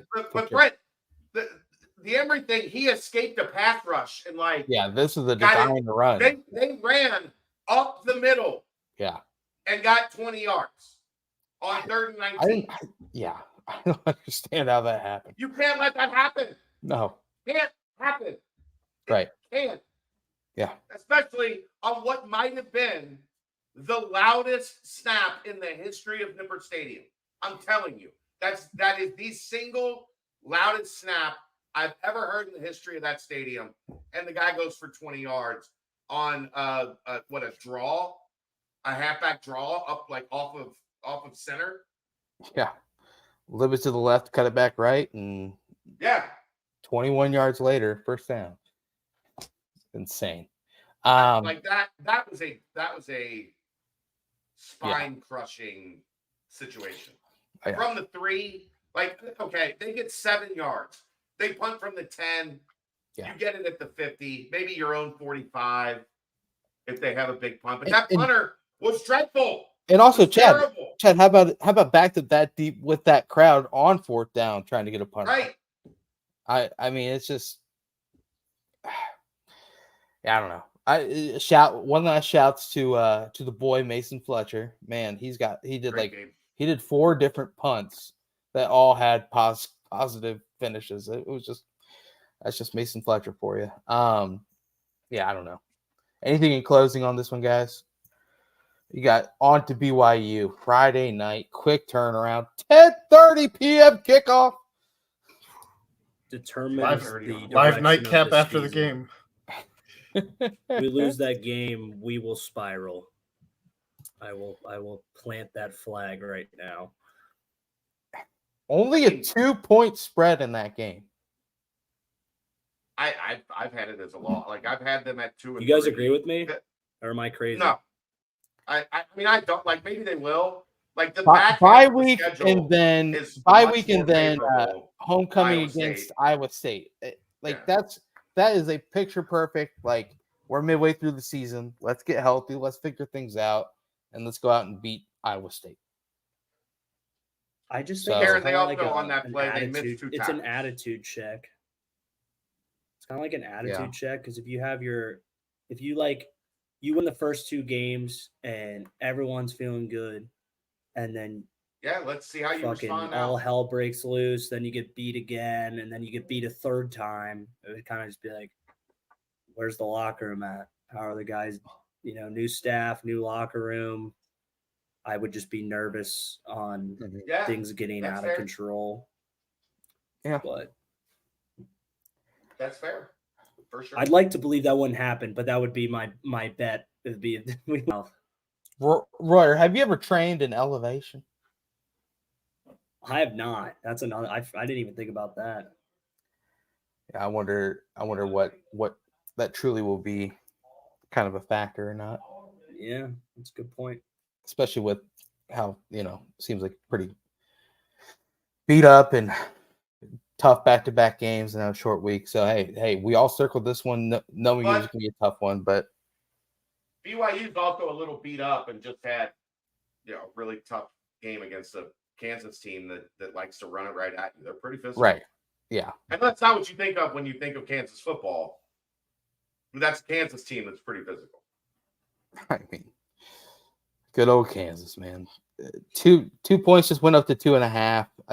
Gosh, that line against Oklahoma was weird too, man. I tell you what, dropped after the bomb that Chad Brendel posted on old Twix that he likes to call it. It was weird, but that's that game. 20-6, weird score. But hey, in the Big 12, got to move on because you got another tough one the next week. So BYU this upcoming weekend. Let's that's welcome to big time football. Right. You played well but lost against Oklahoma. Now you gotta go Friday night to the mountains. You mean Temple doesn't come to town? No, there's no ECU after a big game. Ah, dang. Cincinnati not finding the end zone is becoming a theme as the Bengals go into the half with 2 field goals. Hey, it's a field goal party. Anyway, quick timestamp. Quick timestamp, or can I do the normal one? Quick paper supply timestamp, I'd say. Quick Paper Supply, your local and family-owned restaurant supply company for all your non-food products. Quick Paper services 150 restaurants with weekly low minimum next day deliveries. They provide a wide range of food service products from to-go containers, cups, custom printed products, eco-friendly, and much more. There's some cleaning and restroom supplies for all your janitorial needs. Call Nick 513-470-2029 and reference Bearcats for 20% off your first month of purchases. Wow. I like that little change in reflection in your voice or complexion. It was just nice and wavy. It was kind of like they also have. It was that's a good read. That was my daughter's coming down with the cold and she's standing like right here breathing on me. You're getting sick. Get away. Back up. She just knew that we had a nice opening segment about old T-Swizzle, and she wanted to get in there. Get you should have seen her last night when I told Jason that she wants to talk to him about Taylor, and he actually responded. Like she was like, "I'm gonna meet Taylor. I'm gonna meet Taylor." I told all my friends I was meeting Taylor Swift today. There is a non-0% chance. Just hang on to that as much as you can, Kelsey. He said the same thing I said. Aaron's gonna leave now. He said, now there is a non-0% chance that you might meet Taylor Swift. Yeah, I have a better chance than I did before. Right. That's fair. Hey, I bet if you told Travis when he was, 12, 13 years old, that he'd be dating an icon like that, he would have said, no way. No, Travis would have been like, you're goddamn right. Yeah, probably. Yeah. Thinking back on it now. Real quick, obviously, the football recruiting side of things, Zach Clark commits to the Bearcats, former Western Michigan commit. Big size, 6'6", 270. Chad, what do you know about old Zach Clark, the big fella, offensive tackle? I know this is a matter of senior tape, and it has become such a thing of the past because recruiting classes are often cemented now by July. Mm-hmm. I think, this staff has kept a handful of spots open for senior tape evals. This is one of those senior tape evals that they felt was better than where he was committed. Yeah. And was a guy with the type of like size and athleticism that they're looking for from a tackle. Mm-hmm. So they brought him in, I think, for the Eastern Kentucky game. And they made that push to land him, and they got him. The thing about him for me is just legit size. I know the last staff like to try and get the dudes 300 pounders. They wanted 300 pounds out, right? Yeah, exactly. Already filled out, but I mean, he kind of fits that Ethan Green mold where it's kind of hey, let's get a big old frame and let's see what we can do with it. And you think this is one of those guys where if his senior tape was coming during his junior year, he probably blows up to the point where it's a lot of teams after him. So at least that's what I've been able to gather from the different posts and whatnot. So yeah, big fella, Zach Clark coming on in. And it's funny because you saw a lot of the recruits replies to his commitment was like, that's a big boy, the big man, things like that. Right. So, that's when you have that, that's nothing but positivity coming in, especially on that offensive line. Speaking of big fellas, look, especially outside zone, like if you want your offensive lineman moving, you're gonna have to do more of this. 6'6", 250 instead of 6'5", 320. Like, Right. and I always, Brady was so good. Like, why didn't they trust him? Where was the disconnect that Brady's going to get him there? Like, on getting some of these guys that are bigger and a little bit more athletic that take maybe a little bit more time to develop, but like the long run, that guy that's 6'6", 270, when he gets to 6'6", 310, he's still going to be pretty damn athletic. Yeah. As opposed to the guy that's 6'6", 330, and you got to cut him down to 6'6", 315. And, I don't know. I didn't get why they didn't trust Brady with that more on taking developmental tackles and letting him mold them. Like, I understand going out and getting 6'4", 320-pound guards for the old system. Like, that makes sense. But, like, at tackle, like, go get some guys that, you got to spend a little time nurturing, that maybe because you did that, it pays off a little more in the long run. I just thought the tackle recruiting was at times short-sighted. Yeah. I mean, that kind of would explain a little bit about what's happening now. Obviously, a lot of people left during the coaching change and whatnot. But Ethan Green, though, got glowing reviews during the offseason. He kind of fits that mold that you're mentioning. So and Aaron's boy, old Ethan. So we'll see. That's 21 now in the incoming class. So it's a large class. Yeah. Hat tip to the staff for making some moves. I think we're going to see another big number of newcomers by the time we hit higher ground next year. I mean, welcome to college football or college sports in the year 2023/24. I think that's just going to continue to happen, especially when people see what happened at certain programs. I'm not going to mention Colorado because they kind of had a weird week, and I think true colors will start to show there a little bit. But teams that had big overhauls, whether it be incoming recruits or whether it be transfer portal players, that they tend to have pretty solid starts to the year. So a healthy mix of both is probably something that's going to be pretty common amongst the teams that are up at the top of the sport. So yeah. One other thing, speaking of big fellas, Gavin Grover was at the game on Saturday. Dude is huge. It's a big fella right there that's going to be receiving passes from. He was a big looking dude. Like, in person, he looked big. He did, and he's had a good season so far. Yep, he's had a good season so far this year. Obviously, high level recruits going to Cincy you're going to have a good year for your high school team, and he has not been short of prolific stats and good performances. Now on the basketball recruiting side of things, during the pod, yes, it was mentioned in the chat a little bit. LeBaron Philon no longer on the board as an available recruit. He was on a visit to Kansas this past weekend, and he turned that visit into a commitment. So one of the names to track is now no longer a name to track. But there were two official visitors this past weekend. One brought a special friend that is a friend of the pod, a friend of the network, and a friend of Chad. Kane Broom came with Tyler Betsy, and I tell you what, Kane's got some pretty nice ice on those fingers. He had not one championship rings. Yeah, had both of the championship rings, rocking them. Tyler Betsy, and then of course Jason Richardson was on hand as well. His dad, Jason Richardson, was there, looking like he could still go out and like he was 23 years old. Yeah, I mean, he hasn't aged. No, not even a little bit. Looks crazy. Like he can go out and compete in the dunk contest right now. He probably could. He obviously that's a big recruiting weekend. Whole staff was on hand. Everyone. Also, Sadiq White and Jalen Reese. Okay. So a 5-star and a 4-star. The Jalen Reese one I hadn't dropped on anybody yet. Jalen Reese was here with his dad, who is a Cincinnati native. So a couple impressive 25s as well. But yeah, the focus is going to be on the 24s. Obviously, with Jace, I think Keegan talked to him tonight.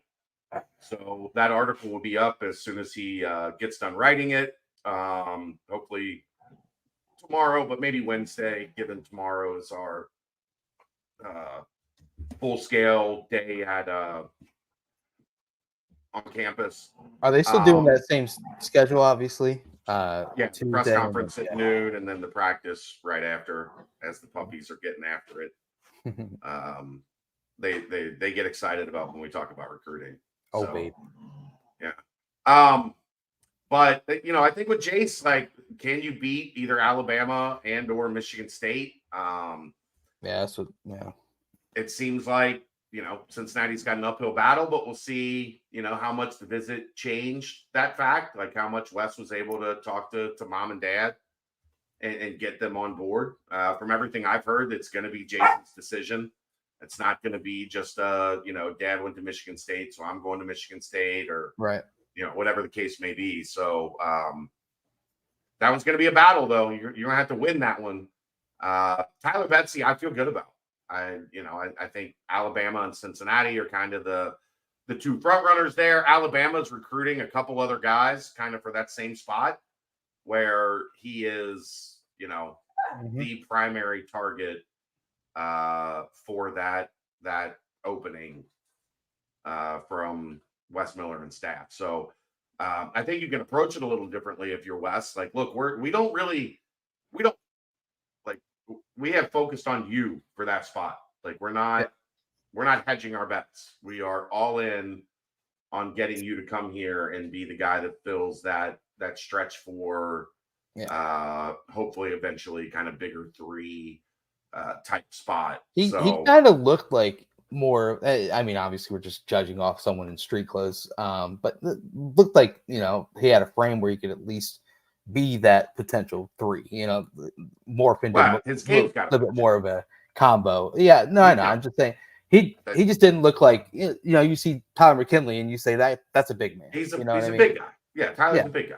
Right. But no, the problem, not the problem, but like with Betsy, his game right now is stretch 4. Like that's where his game is at. Like he's not even like, it's going to take him a couple years of development if he wants to be like a big wing 3. Yeah. He doesn't deck it. Like he's not beating anybody off the bounce. He's not, straight lining closeouts, things like that at this point yet. Right. But he's long. He can shoot the shit out of it. And he's a good athlete. He can defend. My biggest question mark with him, if he's going to be a stretch 4, I need to see more rebounding. But that's on the staff. Like, when you bring the guy in, you tell him, like, you're gonna have to be a factor. Still got to develop him, Right. But he's a top 30 kid for a reason. Right. Like, he can really, really shoot it for a guy that's 6'8", 6'7 and a half, 6'8", whatever he is. So I think they're in a really good spot on that one. It doesn't hurt having Kane in his ear every day. Pretty doggone nice link right there. Well, what did Kane do here? They were a 2 seed. They won conference championships. They won conference tournaments. Like, Kane can tell him every great thing about Cincinnati every day. Yeah. Every day. So that doesn't hurt. And from my understanding, I think his family really, really enjoyed Cincinnati. So that's a plus. Well, and you saw, he posted on Instagram and Troy was in his mentions, Justin Jennifer in his mentions, obviously Kane in the mentions. It just kind of, I think he probably sees that bond that Kane has made with the players that he played with during his time here. And it's like, okay, well, yeah, I mean, this seems like, glowing reviews from Kane. And so, yeah, we'll see. A lot of Alabama in the mix. I know they had what Darian Reed dropped his top 3. That's a 5 stars. Like small Florida, forward, yeah. Florida and Alabama. Yeah. So Florida if State, one of the 2. Georgia, I think, yeah. Georgia's I had it pulled up. It's one of the other 2. Yeah. Yeah, Florida State. But that is one thing that if he chooses Bama, that only helps you in the process of trying to convince one Tyler Betsy to come on and join the Bearcats. Practice is firing up here shortly for the basketball team. They were allowed today. I don't know if they practiced today. I'll have a better answer on that tomorrow. Okay. As to when they're going to officially start. Some coaches want to do it like on day one. Right. Some they get like 45 days out from the first game. Right. Some coaches just don't want to have to work in. Like if you start today, you got to work in a bunch of off days. Yeah. Like an extra 3 or 4 off days between now and the start.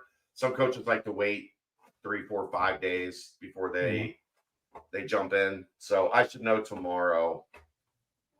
I think if they would have had their first practice today, we would have seen a bunch of social media about it. Yeah. Well, and also there is a Big 12 should be releasing the schedule sometime soon. Apparently, the full schedule comes out tomorrow. Okay. That's Cool. what we were sent an email. That'll be big time. Yeah. Excitement, man. Basketball's right around the corner. It is right there. Yeah. I mean, it is exciting. But yeah, so we'll have obviously a lot more team news and with obviously the bye week coming up next week for the football team, I'm sure we can add in a little bit more basketball week talk and things of that sort. So we'll have more of that there. Next week will be a heavy basketball week. I'll see if I can see what that Miller guy's up to. Hey, baby. Hey, now. Let's go ahead and at some point next week. Timestamp this and mailbag it up. That is the Quick Paper Supply. Timestamp, your local and family-owned restaurant supply company. They provide mostly disposable restaurant supplies, products like to-go containers, cups, pizza boxes, to-go bags, can liners, napkins, etc. They've been open since 2009. They are one of the largest minority-owned companies in the city. Call my guy Nick, 513-470-2029, and reference Bearcats for 20% off your first month of purchases. All right, the mailbag not too full this week, but there are some long questions, so we will get through this as quickly as possible because I want to go watch this game. We were spoiled in recent years by the This is the football portion of the mailbag. We were spoiled in recent years by the construction updates with Nippert and Fifth Third Arena. Is the UC Athletic Department doing anything similar with the new practice facility, or have I missed updates? If not, would BCJ consider some additional reporting for us? Note, I live out of town, and I have not been able to get to campus recently to see it for myself. Thanks. That is not something they would let us do. So no. 1. 2, it is just dirt right now. So they're just moving around dirt and getting things organized for the construction. There's really nothing to update at this point. I'm sure UC understands the value of making those updates on social media. So as things come together, I would guarantee they will get you inside the facility and get you looks at what is happening. I will say I did maybe get a little look at the basketball locker room. Impressive. It's supposed to be done by October. It's supposed to be done by Halloween. So we got a little over a month left. But from what I have gathered, it is coming together very nicely. And it is what this should have looked like from the start. They should not have half-assed the locker rooms like they did. That is completely on the previous administration. Got boned. Accountable on that. Like what they put together was minor league. It was Cracker Jack box. It was tiny. There was no anything that like, and I have seen some others. Like I got a firsthand tour of UCLA's practice facility and their locker room situation. It embarrassed what was down underneath Fifth Third Arena. And now this is going to be pretty sweet. I'm excited for when everybody will be able to get a look at it here in a month or so. It's gonna be nice, very nice. All right. Over under 2.5 touchdowns versus BYU. I really wanted to go 1.5. I'll go over. I think they get some things figured out this week. Yeah, I give agree. me over. Give me over. All right. Do any of you dislike Urban Meyer as much as I do? Yes. Kerry Hoffman was being way too kind, calling him a reluctant prodigal Bearcat. His lack of acknowledgement of his and his family's ties to UC are pitiful to me. Did his OHIO attempt piss you off like it did me? If he's embarrassed by UC, stay the hell away. Well, he can't stay away because his job literally brought him here. So there's that. He's a Buckeye. He's always wanted to be a Buckeye. He loves the Buckeyes, and he just wasn't good enough to be a Buckeye. He will just view UC as the little brother, and he's proud of his Buckeye shit. But Ryan, it's fucking infuriating. His grandpa was a Bearcat. His sister's a Bearcat. He's a Bearcat. His son is a Bearcat. For you not to embrace that, fuck you. I'm dead serious. Look. Did he really expect people to do OHUC? No one has ever in the history of ever done that shit. He expected them to do IO. But no one was going to do that either. No one was going to do that either. That even Cincinnati is a Buckeye suburb. It's especially not. On campus. Not on campus. He knows better. During pregame for a game. Fuck him. If you're own it. Own who you are. He's not being true. That's what makes a good broadcaster. What makes an interesting broadcaster is somebody who's authentic. He is not authentic in his representation of his connection to UC. If he hated UC, his son wouldn't have been at UC for 5 years. 6 years. How long was he here? Oh, he was here for 5 years, yeah. Yeah, I would like to see him be I would like to see him be a little more acknowledgeable and respectful towards UC. Shit, I wanted us to hire him. But this is why you can't. Yeah. He has disdain for the place that made him. Fuck that. Yeah, I don't know why. I don't know. It's the Columbus shit. Yes, you do. But I don't know why it exists. Because he's a sellout. He's an elitist. He wants his name to be associated with only a blue blood, only the best of the best. So having it associated with Cincinnati is lesser to him. He's hoping it'll never be associated with his time in Jacksonville ever again.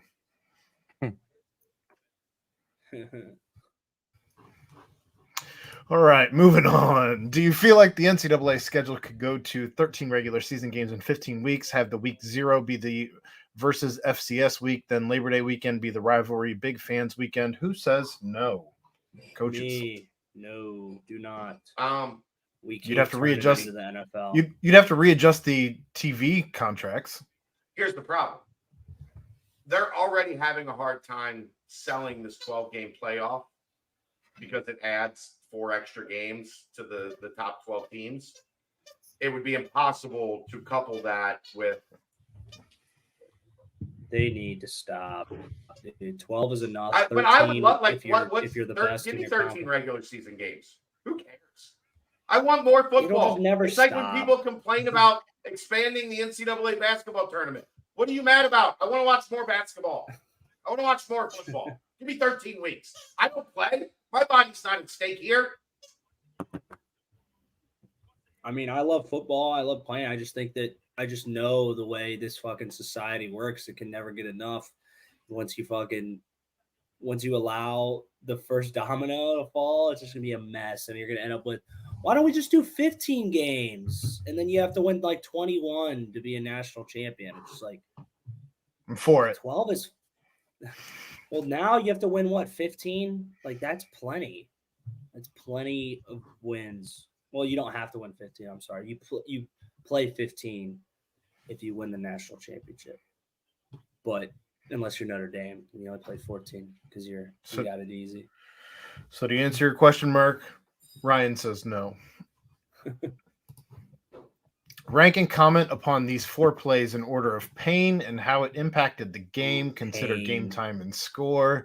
If any 2 of these 4 have a positive result, could we have won? Number 1, Shimon Mateer's drop at the very least, 1st and 10 at the 15. Number 2, Peyton Singletary failing to come down with a very catchable pass inside the 10-yard line. It was not very catchable. I'd argue that now. I strongly disagree with that. If that goes to any receiver who's 6'2" or better, then maybe it's a very catchable pass. But he's 6'4". 6'4". Well, then I don't know. It looked low. He would have to be Manute Bol. I'm saying from the angle I was looking at the pass looked low. Let's get it a little. It was way high. Let's get it a little bit more for not catchable. Current game. He'd have to be Victor Wembanyama. From my vantage point, it looked like it hit both hands. It didn't. I can't imagine it hit both hands. Oklahoma's 3rd and 19 conversion from the 3. We are likely catching that punt on their side of the 50, or Peyton Singletary failing to catch the 4th and 2 pass inside the 20. The pass hit both hands. He was in double coverage. There were 3 guys in the vicinity of Peyton Singletary in that play. If 2 guys open to the left. One head swing, D. Wiggins is wide open on the left-hand side. So 1, the 3rd and 19, 2, the Shaman drop, and 3 and 4, I disagree completely with your assessment of those on the importance I second scale. Chad. Yeah. The Brian Threats drop interception would be 3, and 4 would be the missed field goal going into the half. Well, and also I think the football literally making legs, like creating legs and running out of bounds on the backwards pass. That one is right up there as well. And that's unbelievable. It's unbelievable. We come up with 5. The 2 Peyton Singletary ones way down the list. All right. Oklahoma took a page right out of Miami's playbook and focused on the A-gap. They blitzed it. They overloaded it. What is the adjustment that needs to be considered? I think we talked ad nauseum on that, didn't we? Yeah, I know. But let's get Ryan's one last look. Yeah. Kind of just motioning to kind of try to pick up 3rd down blitzes or just 2nd down blitzes too. Quick motion too to kind of keep them on their toes. Is he going to be involved in a jet or an option, and then kind of keeping them on their heels, seeing what you can pick out of them, and then some sort of something that's different than a QB draw. That's like a screen that's kind of off tackle screen, or some sort of like quick lateral play that can get the ball outside the tackle quickly. Stuff like that, I think, too, because you're going to have to, and you got to run the ball. You got to find a way that teams can't just blitz up the A-gap on 3rd down because it's 3rd and 9. You got to have more manageable situations so better plays on 1st and 2nd down. That's kind of a quick recap for you.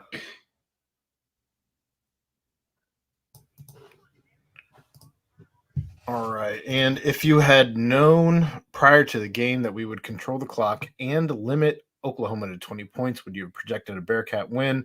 It was talked about on the nightcap Saturday night. It was talked about on the brunch Sunday morning. It was talked about here. Every show we've done outside of the Big 12 recap, we have discussed that we all would agree if we had all known. At minimum, if you would have told me they held Oklahoma to 20, I would have told you Cincinnati had the football with a chance to win in the 4th. Right. Yeah. Minimum. Which we did not have. Which they did not have. You know, Aaron. I was thinking about it. Our score predictions were like eerily good if Cincinnati could have just gotten the ball into the end zone. I mean, it was just whatever. They were both wrong. Yeah, but they were actually in good contention. But both very wrong. Both wrong. I had them losing by 10. Was anybody? I had an Oklahoma 10-point win. Yeah, I had it. I thought it was going to be like a 7-point game. If you didn't call 20 Bearcat win, I would be on wax. I thought it was going to be anywhere from 4 to 7.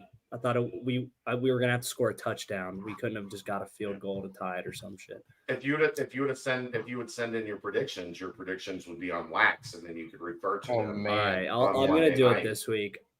Okay, I'm going to do it this week. Don't hold your breath. Remember, the game is on Friday, Royer, so be ready on Thursday. Shit. That's the football portion of the mailbag. Moving on to the basketball portion of the mailbag. With visits completed for some of the main 24 targets, Richardson, Betsy, etc., and commitments likely coming in the next few months, is UC considered to currently be in the lead for any of them? LeBaron Philon. I think they're right there with Alabama for Tyler Betsy. I think Richardson, they've got work to do, but then we'll see how much of an impact this visit had on him, and what they learned from Cincinnati's complete sales pitch. Tyler Perry, that one's been quiet. Like I think he's visited Mizzou recently. Mizzou has been hot. Mizzou might end up with the #1 recruiting class in the country this cycle. They have been hot, but we'll see. But of the ones that they're involved in, I would say they're in the best position with Tyler Betsy. All right. Moving on to the next question in the basketball mailbag. Will there be any exhibition games this year? Wes Miller is a super secret scrimmage guy. He has not had an exhibition game in his 2 years prior. I would not expect one this year either. Okay. You read that wrong. Exhibit game.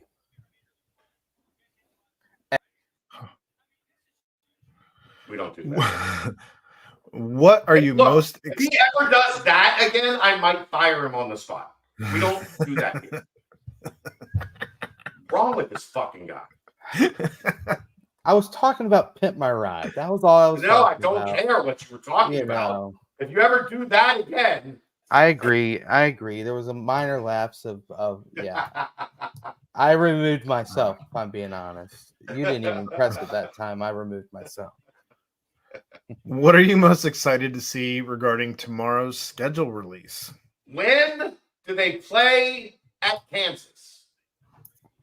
Yep. That's it.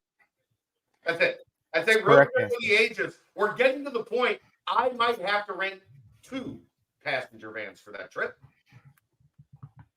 Because everybody wants to come. Only if Royer goes. God damn it. Mo's coming. Mo. Terrence coming. Whoa. Aaron, Brent, me. Royer. We got to find out when's the Kansas game. Royer and I are shotgunning a beer every way. We're driving through Illinois past Brett. Is he not every going? Hour? He said my name. I don't know. Do we drive through Brett to go there? Yeah. Brett, yeah.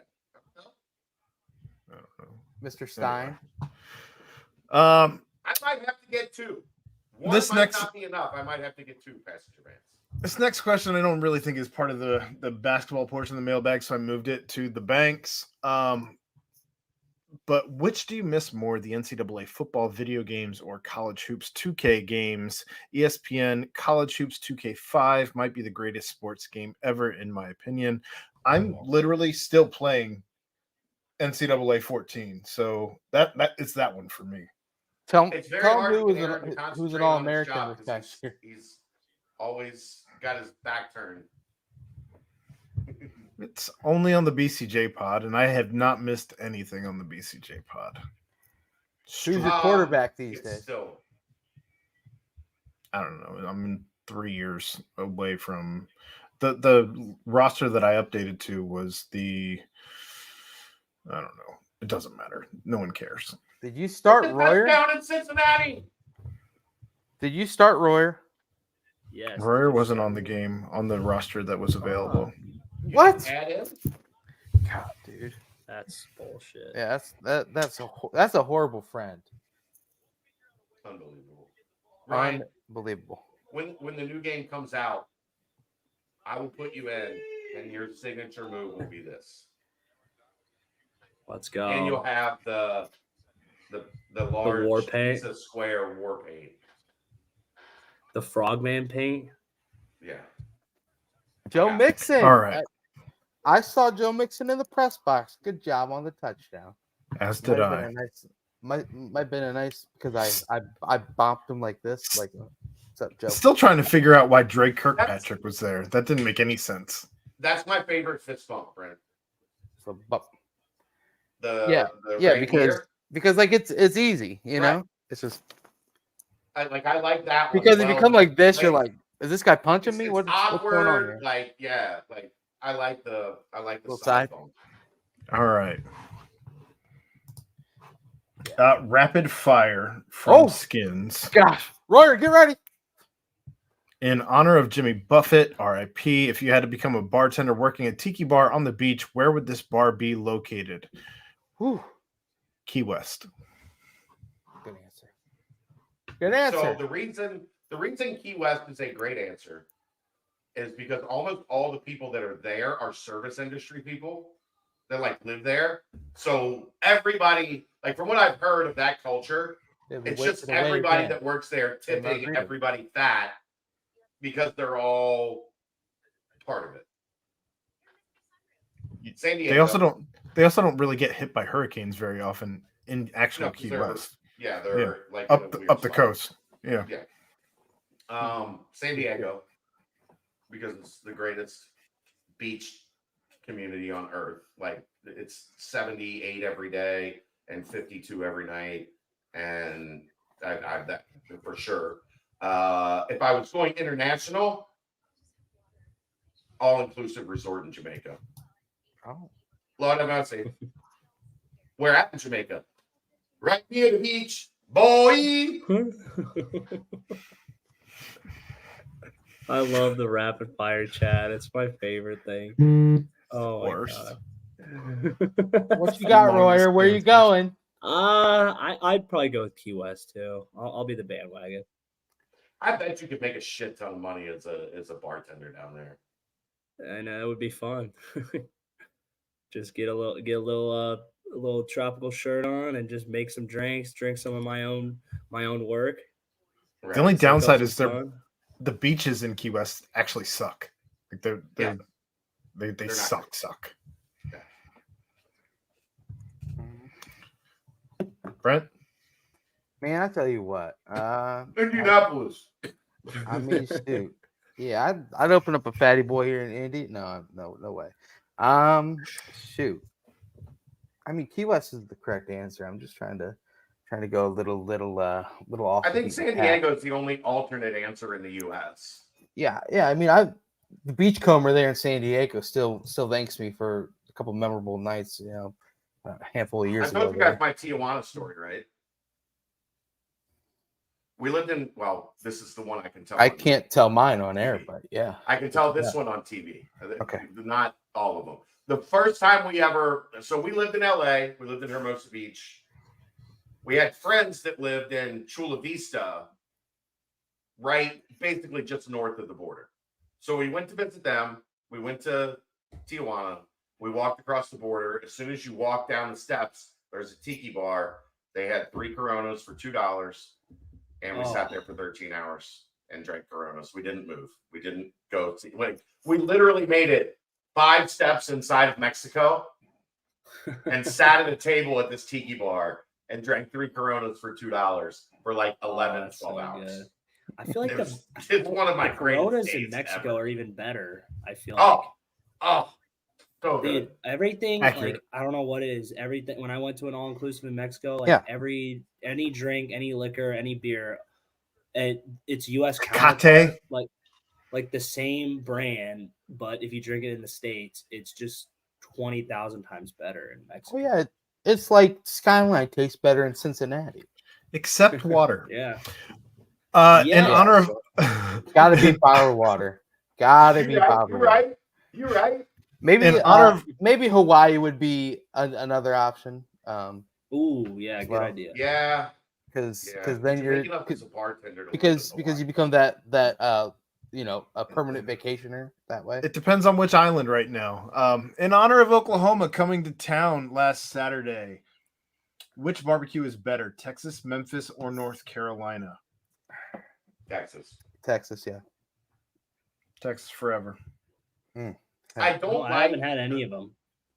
Can you make some good burn ends, Chad? Yeah. I'm a big burn end guy. Kansas City would probably, like, because of the burn ends, be my number one. Memphis, there's not enough sauce in Memphis. It's too dry. Like I love their dry rubs in Memphis, but if I want barbecue, I want barbecue sauce.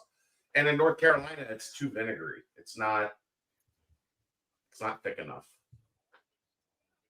Yeah, hit me with I that. like Texas, more of the man. Carolina Gold, the mustard Carolina sauce, not the that big boy Texas move. This second half is way more fun. I'm really hoping we get through this quick. With the Cats going to Provo to play BYU, what would be a more titillating road trip, Provo or Tulsa? Provo based on the views. Yeah, Provo strictly based on the awesome views. Place. Provo for the views. Tulsa I'm sorry, I'm getting no. Yeah, all of us have ours silenced, but we can hear yours. Aaron, are you? Never mind. Anyway. I saw where you were going with that. Yeah, all right. In honor of FC Cincinnati hopefully wrapping up the MLS Supporters Shield this weekend, what team in the city do you think will be the next to win a championship? The one with Joe Burrow. Like, if you have Joe Burrow, you should win at least one. I'm not sold enough on the Reds, young core, that I think they're going to be a playoff, a regular, good team. But when I watch the Braves or the Dodgers from the past couple of years or the Astros, Cincinnati, the Reds are nowhere close to that. I'll take the team with Joe Burrow. Maybe it's FC. Maybe it's FC. Is his calf similar to some of the barbecue racked ribs that we were just describing earlier? Is it falling off the bone, or are we healthy? It might be. I saw a doctor saying his calf is atrophied. Are we doing it's decaying. The meat check. His calf is decaying. You can do this. Hey. Slides right out. Nice. Twitter's all over the Joe Burrow leg. Atrophied calf. I think that's Cleveland Twitter, Ryan, not Cincinnati Twitter. Get out of here. All right. 2 feet in, 10 toes down. Aaron, you didn't say your pick for it. I'm never going to be high on FC Wes Cincinnati. Miller, baby. Wes Miller. I don't know. I'll go with the Bengals. Okay. But I don't think any team is going to. Let's go Red Legs. There's not going to be a championship in Cincinnati in the next 2 decades. So relax. 2 feet in, 10 toes down. Whole city's cursed. Don't blame Dana Beers. Get out of here. Anyway, I might have uncovered the greatest dad joke of all time. Thoughts? D-Monk.